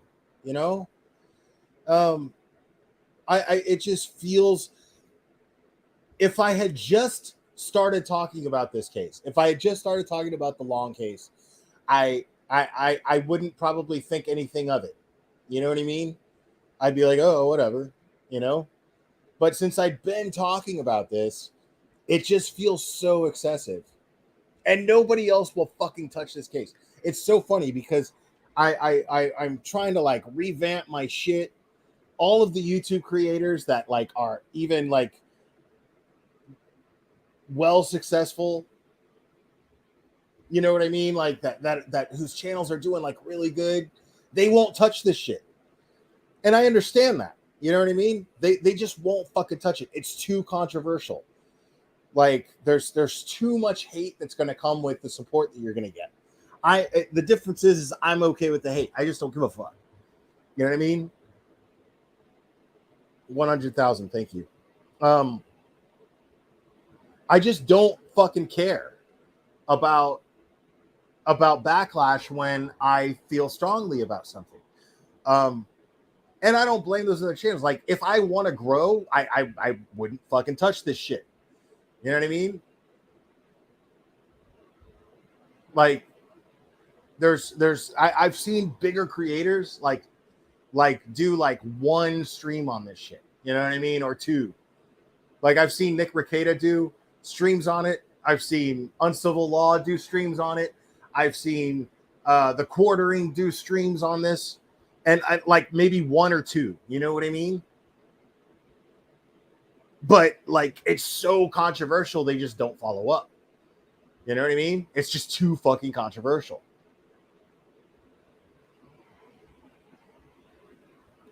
But my thing is like I'm not really that big of I'm not a big channel at all.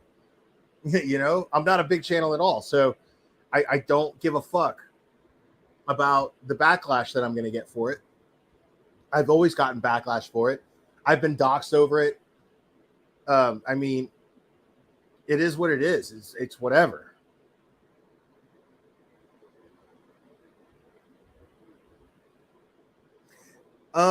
Blessed be. That's a valid point. No one wants to drag SL onto YouTube anymore. Is the issue, right? That's true because people feel like, okay, at the end of the day, if there's no evidence and there's nothing happening to where this child can prove, or nobody can prove on behalf of this child that her claims were true and valid, well, then at the end of the day, what it is it's a private family issue. At the end of the day, it turns out to be a family issue that should be nobody's fucking business. The problem, though, at this point is a question of justice. For me. Like, I honestly don't blame any of those creators for being like, nope. You know what I mean? Nope.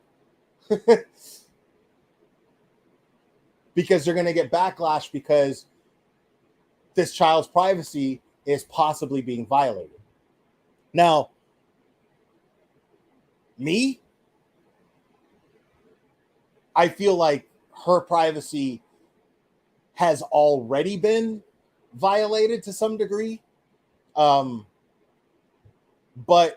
I'm still of the opinion that I mean, it was her who made these allegations. It was her who screamed out and yelled. It was her who was adamant on multiple videos of not wanting to go into that environment. So I can't help but look at it from the other side of the same coin, which is like, nobody's fighting for her. Nobody's helping. Nobody's speaking up. And I'm not, like I said, I'm not blaming those other creators for discussing it and then dropping it. Not at all. I don't blame them. But I just can't, me personally, something inside me is just like, this hasn't been settled. This hasn't been decided.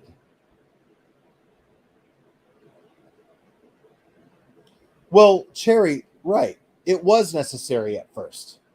The question is it still necessary? But now it's a question of, like, besides the Sophie situation, because I'm not even really talking about her at this point. At this point, I'm concerned of whether or not Michael Long is being treated fairly by the justice system. I'm concerned about that. Now, I'm not saying he is not. What I'm saying is I refuse to not explore it until I find out.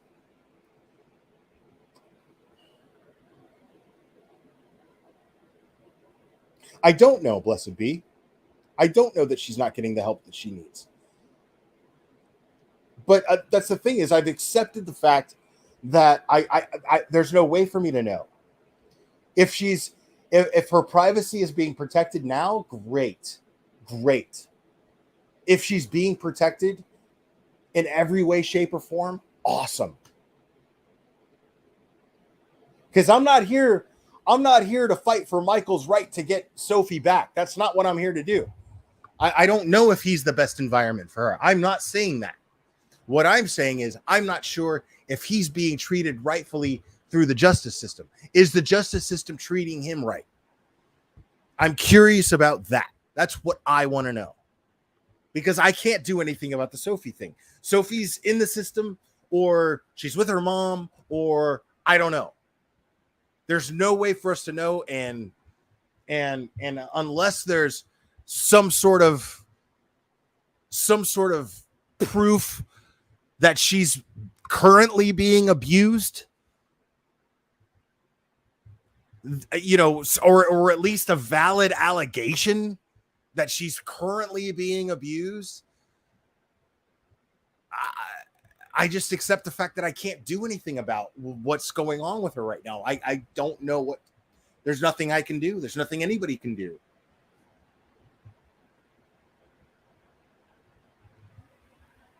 There's nothing anyone can do.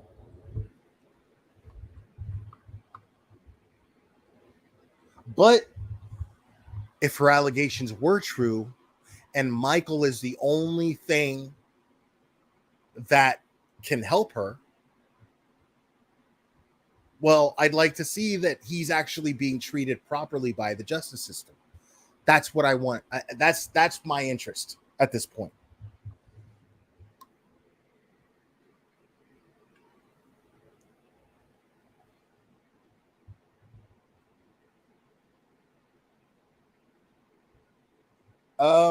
I can't disagree with you on that, but I don't know.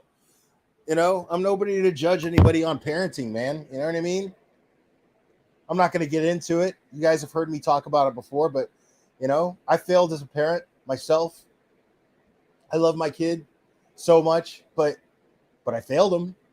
You know, there's no denying that. So I'm nobody to judge who should be a parent and who shouldn't be. You know what I mean?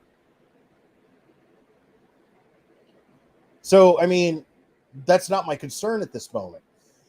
I'm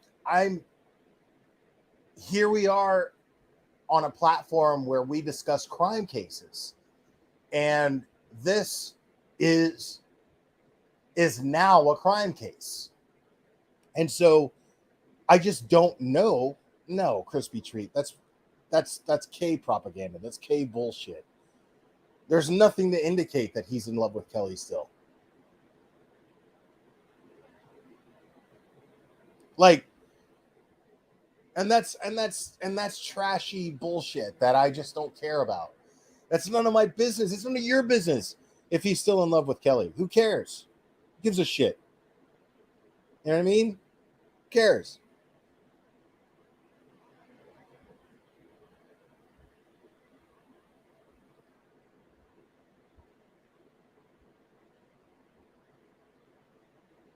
Yeah, see, there's a lot of opinions that get drawn up, man, when talking about this, you know?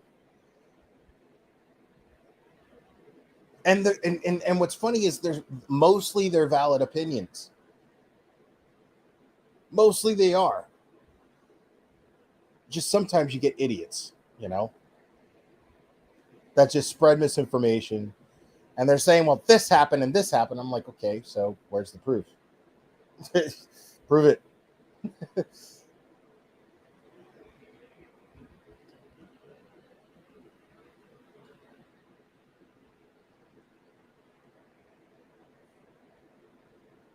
Yeah, so I don't give a shit. I don't give a shit who Michael Long is in love with. I don't care. I care that he's not being railroaded. You know what I mean? Like, I don't think that it's an accident that, and that's if it's true. But why the fuck was he in a Mexican jail for as long as he was? You know what I mean? That doesn't add up. Why was he in a Mexican jail for as long as he was? Because the quick thing to do is go, well, it's because it's Mexico. It works different down there. And then you dismiss it, right? But I don't know about that. You know what I mean? Because according to him, he was in jail under the identity of a wanted drug trafficker. Even though he was caught with no drugs and wasn't trafficking any drugs, yet they threw him in a Mexican jail until they finally extradited him back to Collin County.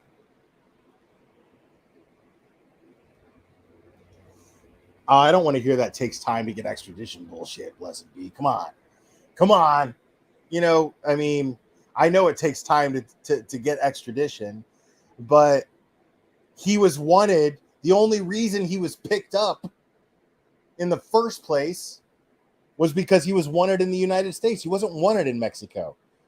They found a way to charge him and keep him in Mexico. See what I'm saying? So the whole takes time to get extradition thing is not, that's bullshit. That's bullshit.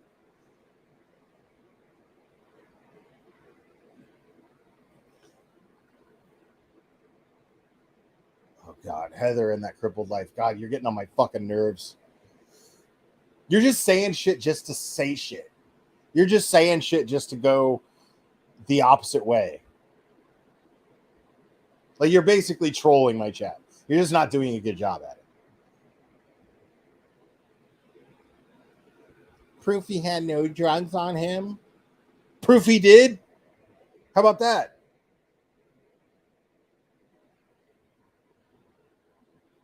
Oh, this fucking guy.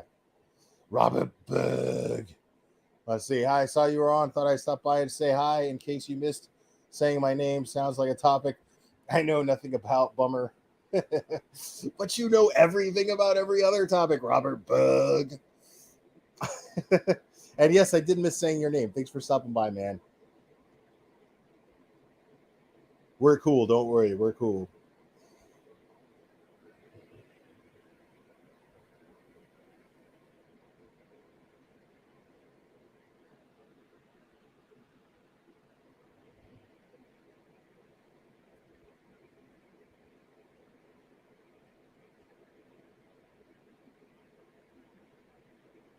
Yeah, Pug Mom, I've said it before. Truth is, after all of this shit, I think the best thing for those kids is to take their chances in the system. After everything I know about Kelly Long, after everything that I know about Michael Long, I think the best chance that those kids have is to be in the system.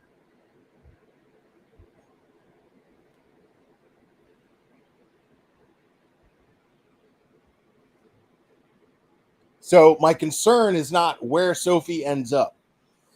My concern is what happens to Michael at this point.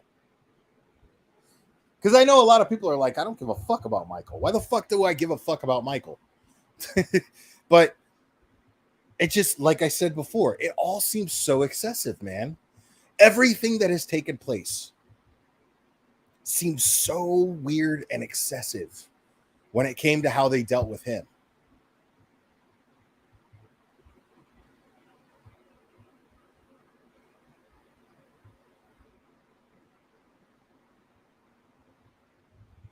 No, that's why I said take their chances, because Pug Mom, I've been in foster care. You know, it's not a picnic. It's not. And being in the system, this was the craziest thing. Let me get real personal with you guys here. I'm going to discuss that part of my life a little bit. When I was a kid, for reasons that I'm not really going to discuss right now, but I ended up in foster care for a few years, and I think the most accurate word to overall describe that experience was scary. I think that's the most accurate way to put it. Just plain scary. Sorry, my wine bottle's hitting my mic. I was scared all the time, constantly scared. It never stopped. I woke up scared. I went to bed scared. Now, luckily, nothing consistently bad happened to me. Sometimes bad things happened. Probably the best way to put that. Sometimes bad things happen. I won't get into those things right now, but or ever, maybe. More than likely never. But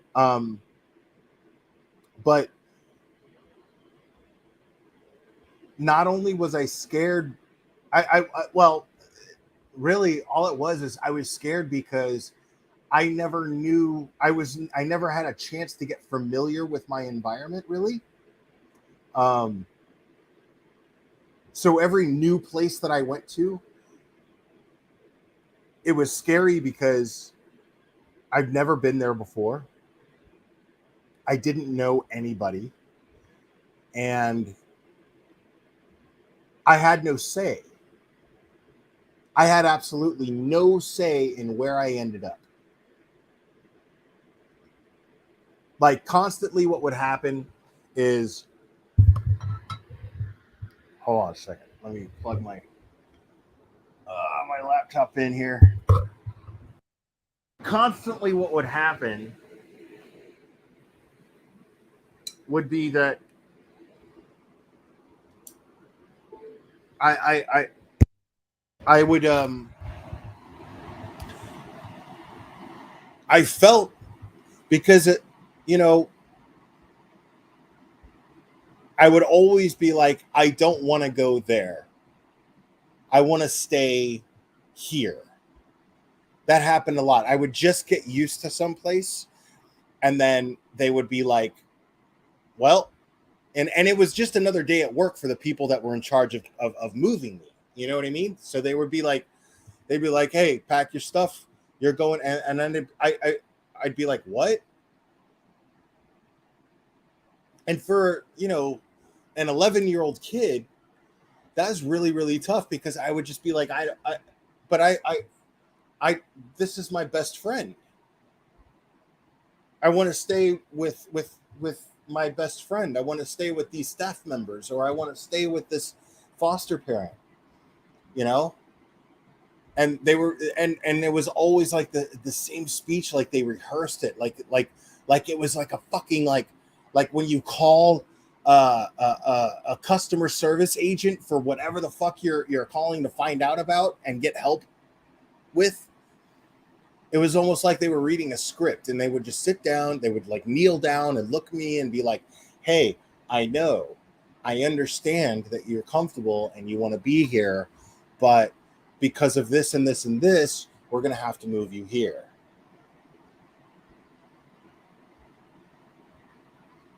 That's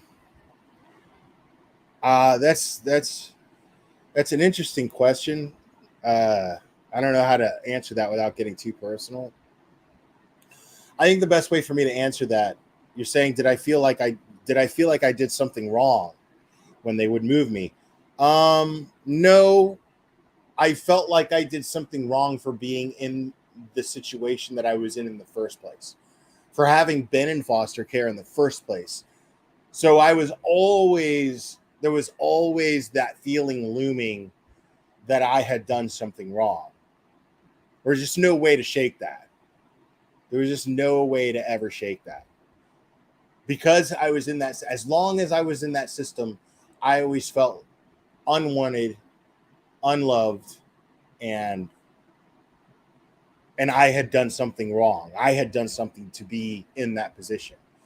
It was like, because everybody would always say that. That was a big thing, because they would always be like, you didn't do anything. You're not in trouble. That's what they would always say. You're not in trouble. You didn't do anything. And yet,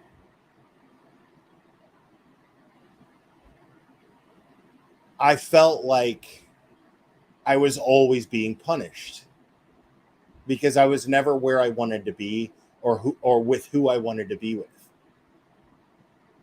Very, very scary. Constantly scared. I was always scared.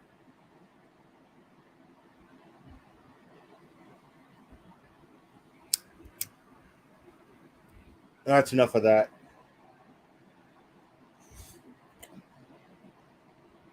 But yeah, it's really crazy, man. Like, for a kid in that situation, it's just like, I just want to be with my mom and my dad or whatever. For me, it was my mom. It was just like, I just want to be with my mom.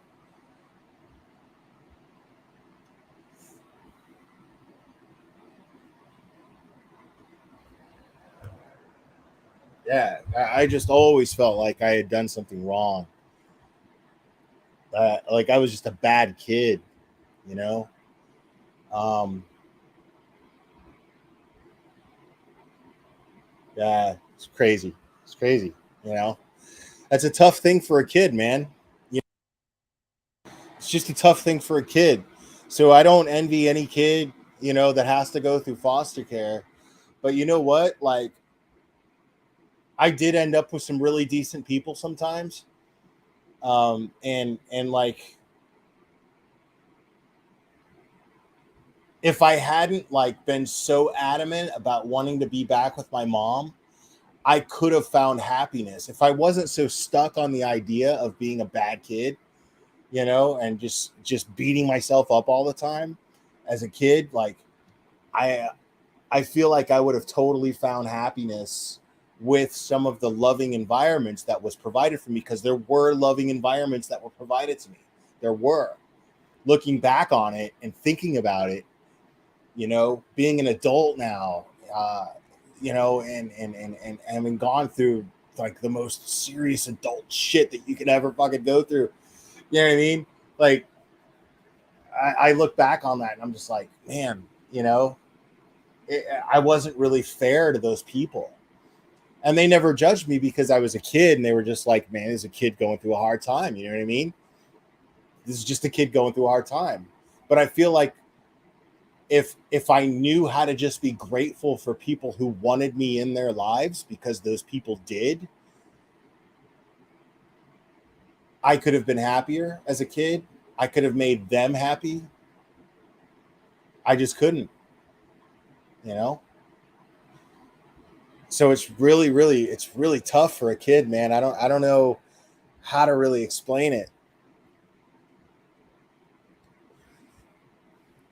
Like, I don't really know how to explain it, if I'm being honest. Like, uh, when I think about somebody like Sophie being in the system, is it better than being trafficked? Yeah. Is there the risk that she's going to be trafficked in the system? Yeah. Is it likely? Probably not.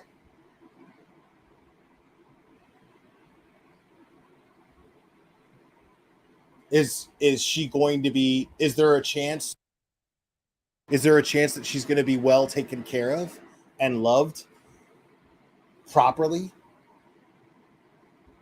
Sure. You know, it's just such a, like, the best metaphor is that it's a dice roll, man.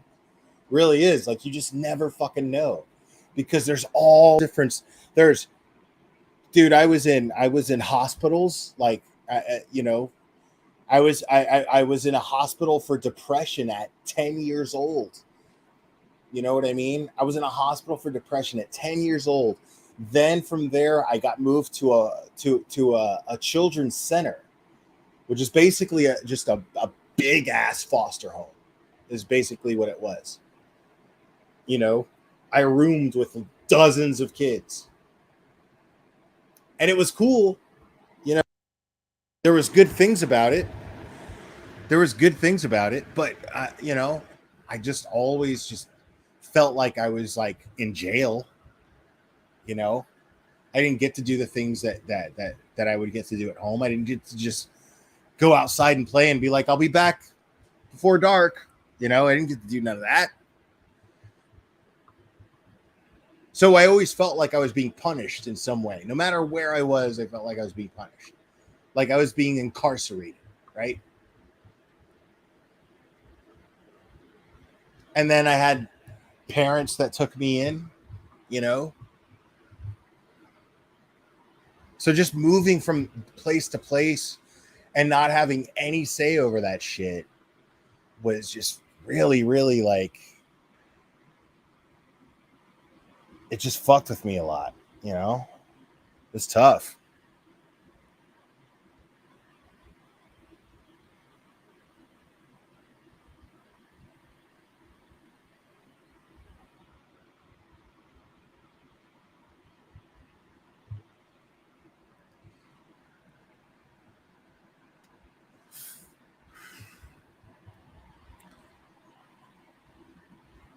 Well, I mean, blessed be, you know, you're saying I have always thought that SL would need intensive inpatient trauma treatment no matter what happened. I mean, I don't fucking know, man. I don't know what she needs, man. You know, I'm not a mental health professional. The most experience that I have in that is being the subject, but it's, you know, I don't fucking know what the best thing for her is. You know what I mean? Like, none of us do. None of us fucking do. Everybody's a fucking expert. You know, be wary of the people who are acting like experts in this situation, because you're fucking not. You know what I mean? You're not. You're not an expert. You don't know. And even if you have experience in this shit, like, you don't know what the fuck it was like in her in her home. You don't know if she was actually a victim of SA. You don't know anything. None of you fucking people know shit. I don't know shit.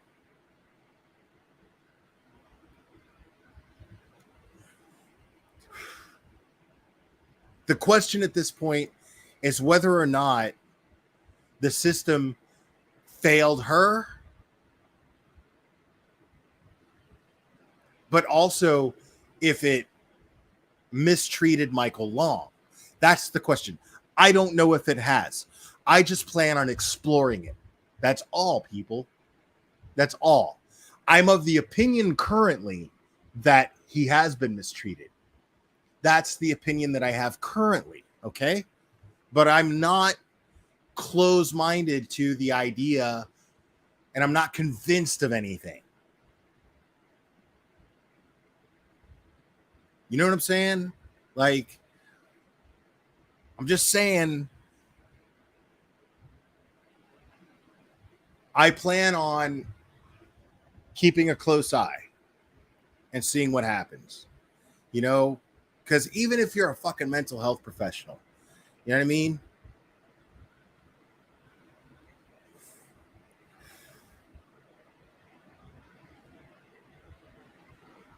Like, you don't know. You don't know anything. Like, we could theorize all goddamn day, man.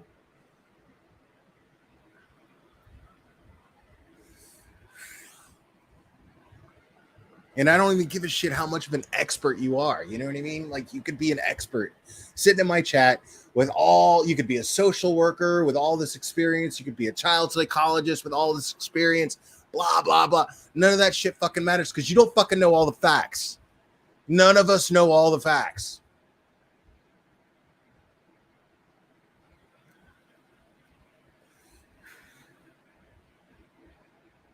The question is, should Michael Long be in fucking jail right now? Like, should he have done some time for the charges that he was? Sure, I agree with that. Should he have been in a Mexican jail for as long as he was? I don't know about that. Maybe, but I don't think so. I don't believe so. I don't think so. I just want to find out. I just want to know.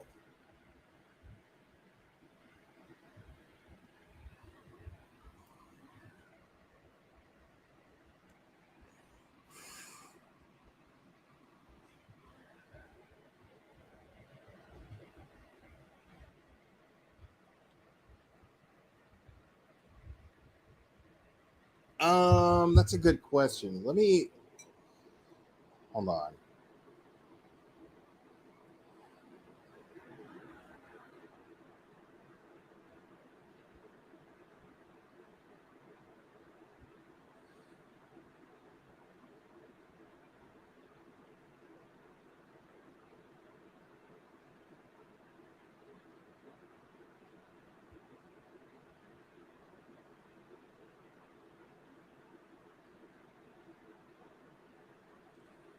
It's so fucking crazy. Like, all of any even remote mainstream media has dropped this shit.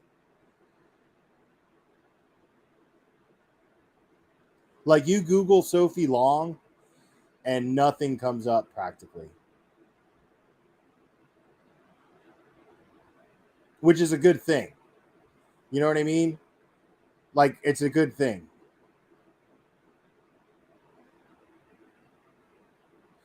Okay, so since December. So Michael's been in a Mexican jail since December. So 7 months at least. Hope SC. 7 months. At least. Between 7 and 8 months.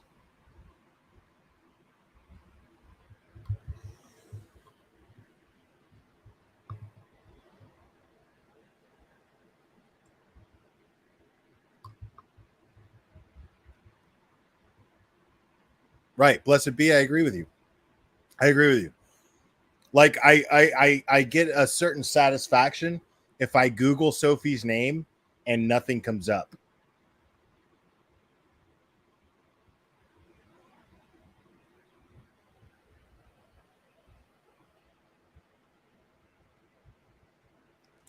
Right, Hope SC. Like, why was he in a Mexican jail for 7 fucking months?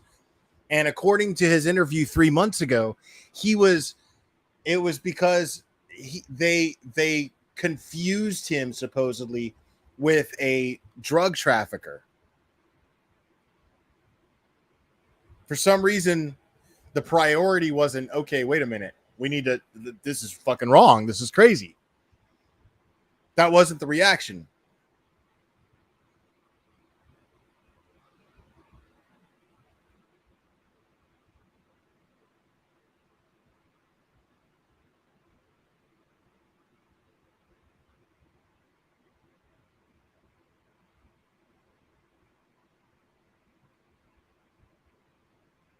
yeah, like I feel like they're just trying to bury this guy, and I hope not literally, but they're just trying to like just stick him under a jail somewhere, and just like,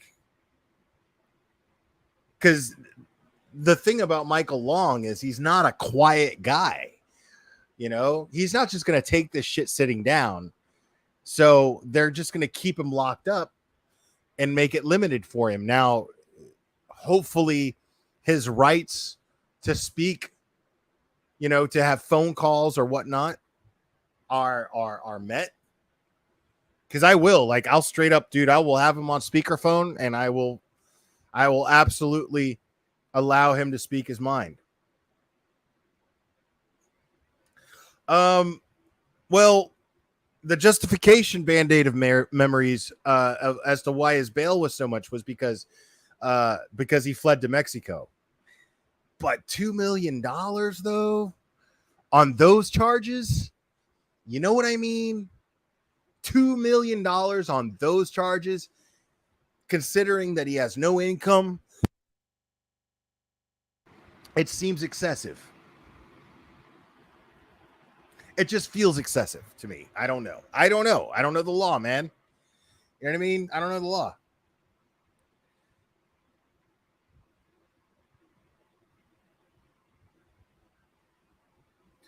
But he was never charged with kidnapping.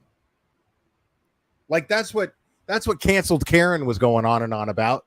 She was like, "Oh, they need to up the charges to kidnapping and shut the fuck up." Like parental kidnapping.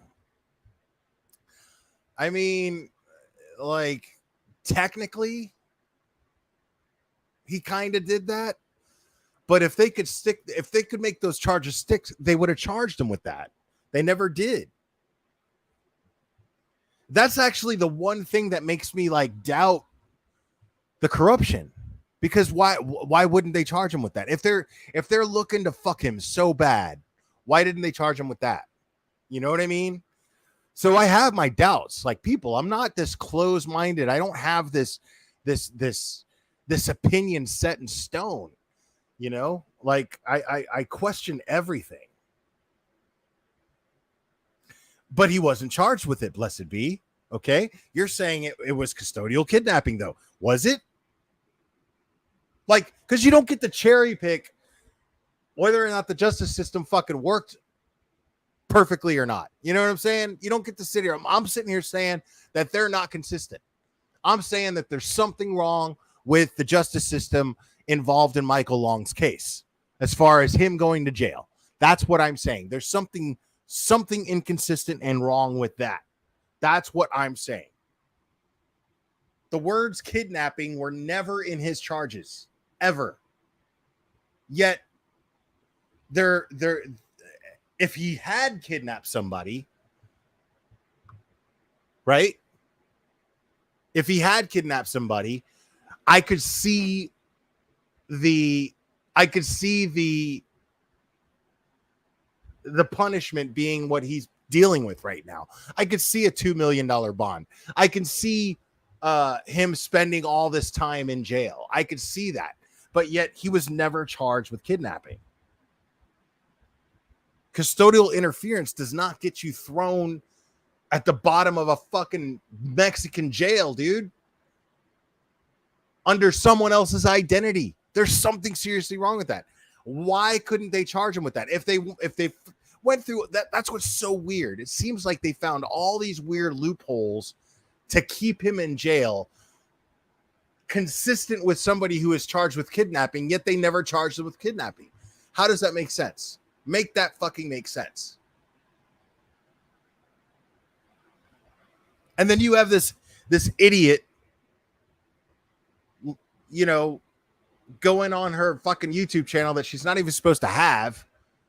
And she's like, they need to up the charges on him to parental kidnapping.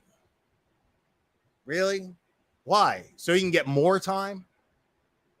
Miss miss due process, the one who's like, Jake Bellington never got due process, even though he was never fucking charged with anything, right?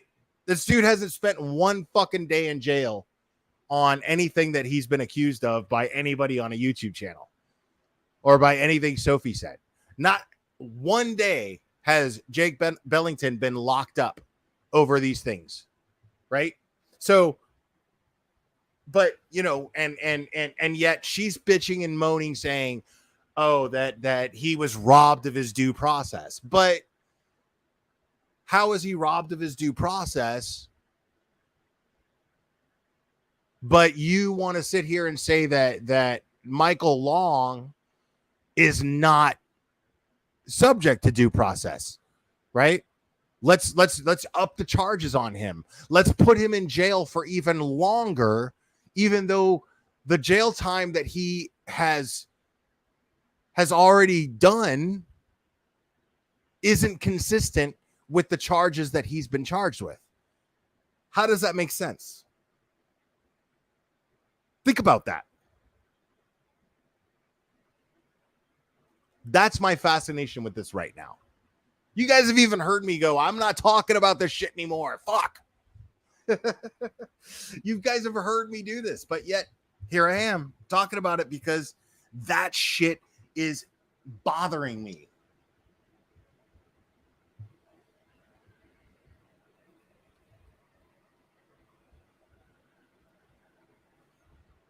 Right. That's my point. Now, if he had been charged with parental kidnapping, you know what's really funny about that is if he'd been charged with kidnapping, I would have been like, well, you know, hey, you fucking fled the country with your kid, even though the court ruled against you. That's fucking kidnapping, dude. But yet he was never charged. Dude, I personally called and asked when he was at large, right? I personally called and asked why an Amber Alert was not issued when it came to Sophie Long. You know what they said? She doesn't meet the requirements. She's not in danger. They didn't feel that Sophie was in danger. Think about that for a second. This is why he was never charged with kidnapping. Yet for some reason,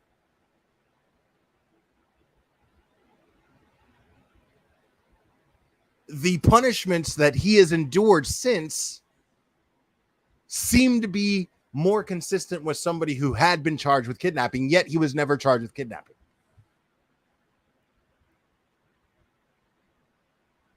Custodial interference and a $2 million bond.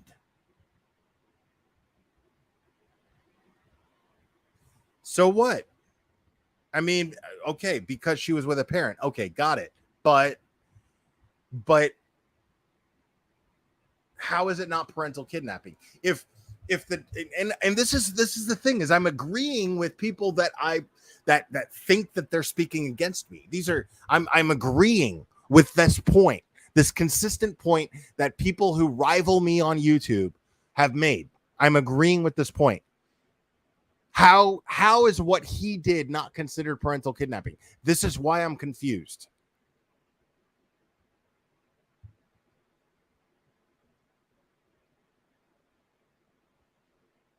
And the only thing that comes to mind in theory would be that it's because at some point he's going to be able to find a way to turn this around. This is all prelude to what the future is going to come.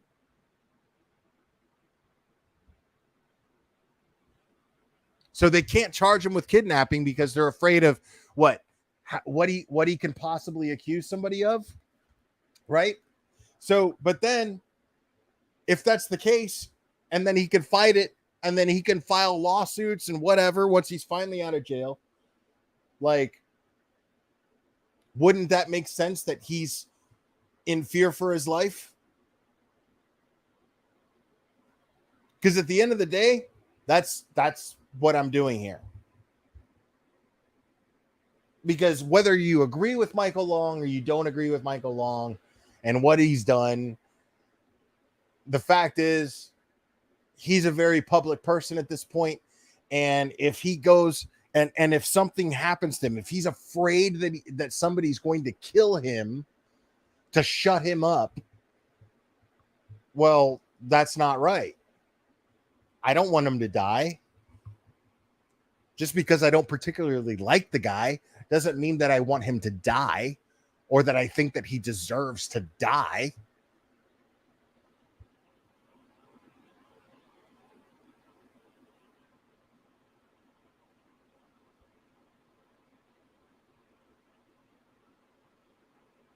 And so if his life is in danger and if I can use my platform somehow to help prevent that from happening and give him a chance to speak his mind and state his case, cool. Now, if it turns out that he's a piece of shit, cool. If it turns out that he's a total piece of shit and he belongs in jail, fine.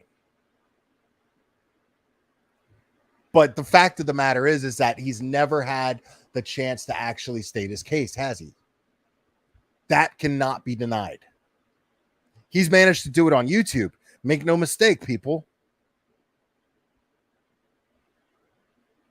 He hasn't been able to do it in a court of law. He has not been able to do it in court. That's what matters. Because he did it in the court of public opinion, that's one thing. But he has not had a chance to state his case in court.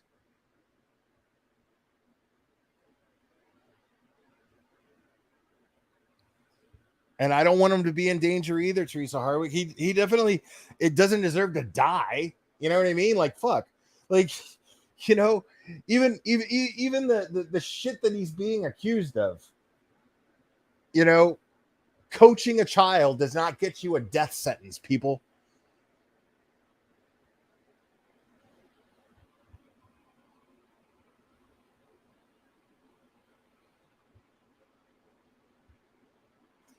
Coaching your kid in a bitter custody matter does not earn you a death sentence, people. Like, come on.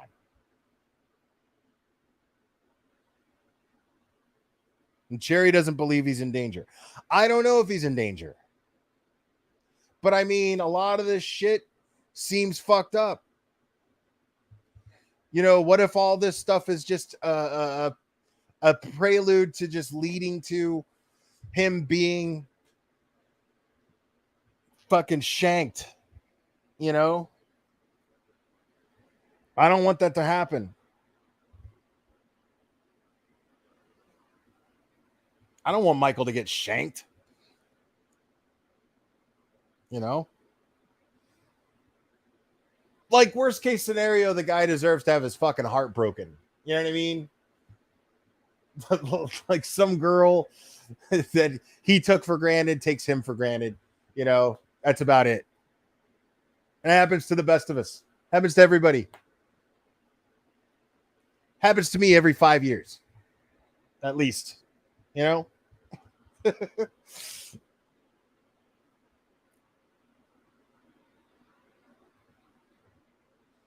I take a girl for granted. She takes me for granted.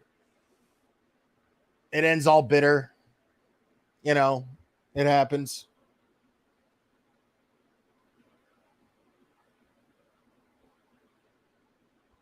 Anyways, guys, I'm going to go ahead and wrap this up. This was a long one, guys. Yes, Cherry, I know you're going to type, this was a long one. The Glare 2022. Rah, ha, ha, ha, ha. Got it. Got it. But I am going to wrap this up. And then she's going to say, I'm going to wrap this up. Glare 22. I know it. Fuck. Anyways, guys, I love you very, very, very much. I enjoyed this stream with you guys. And we will do this again very soon, my friends.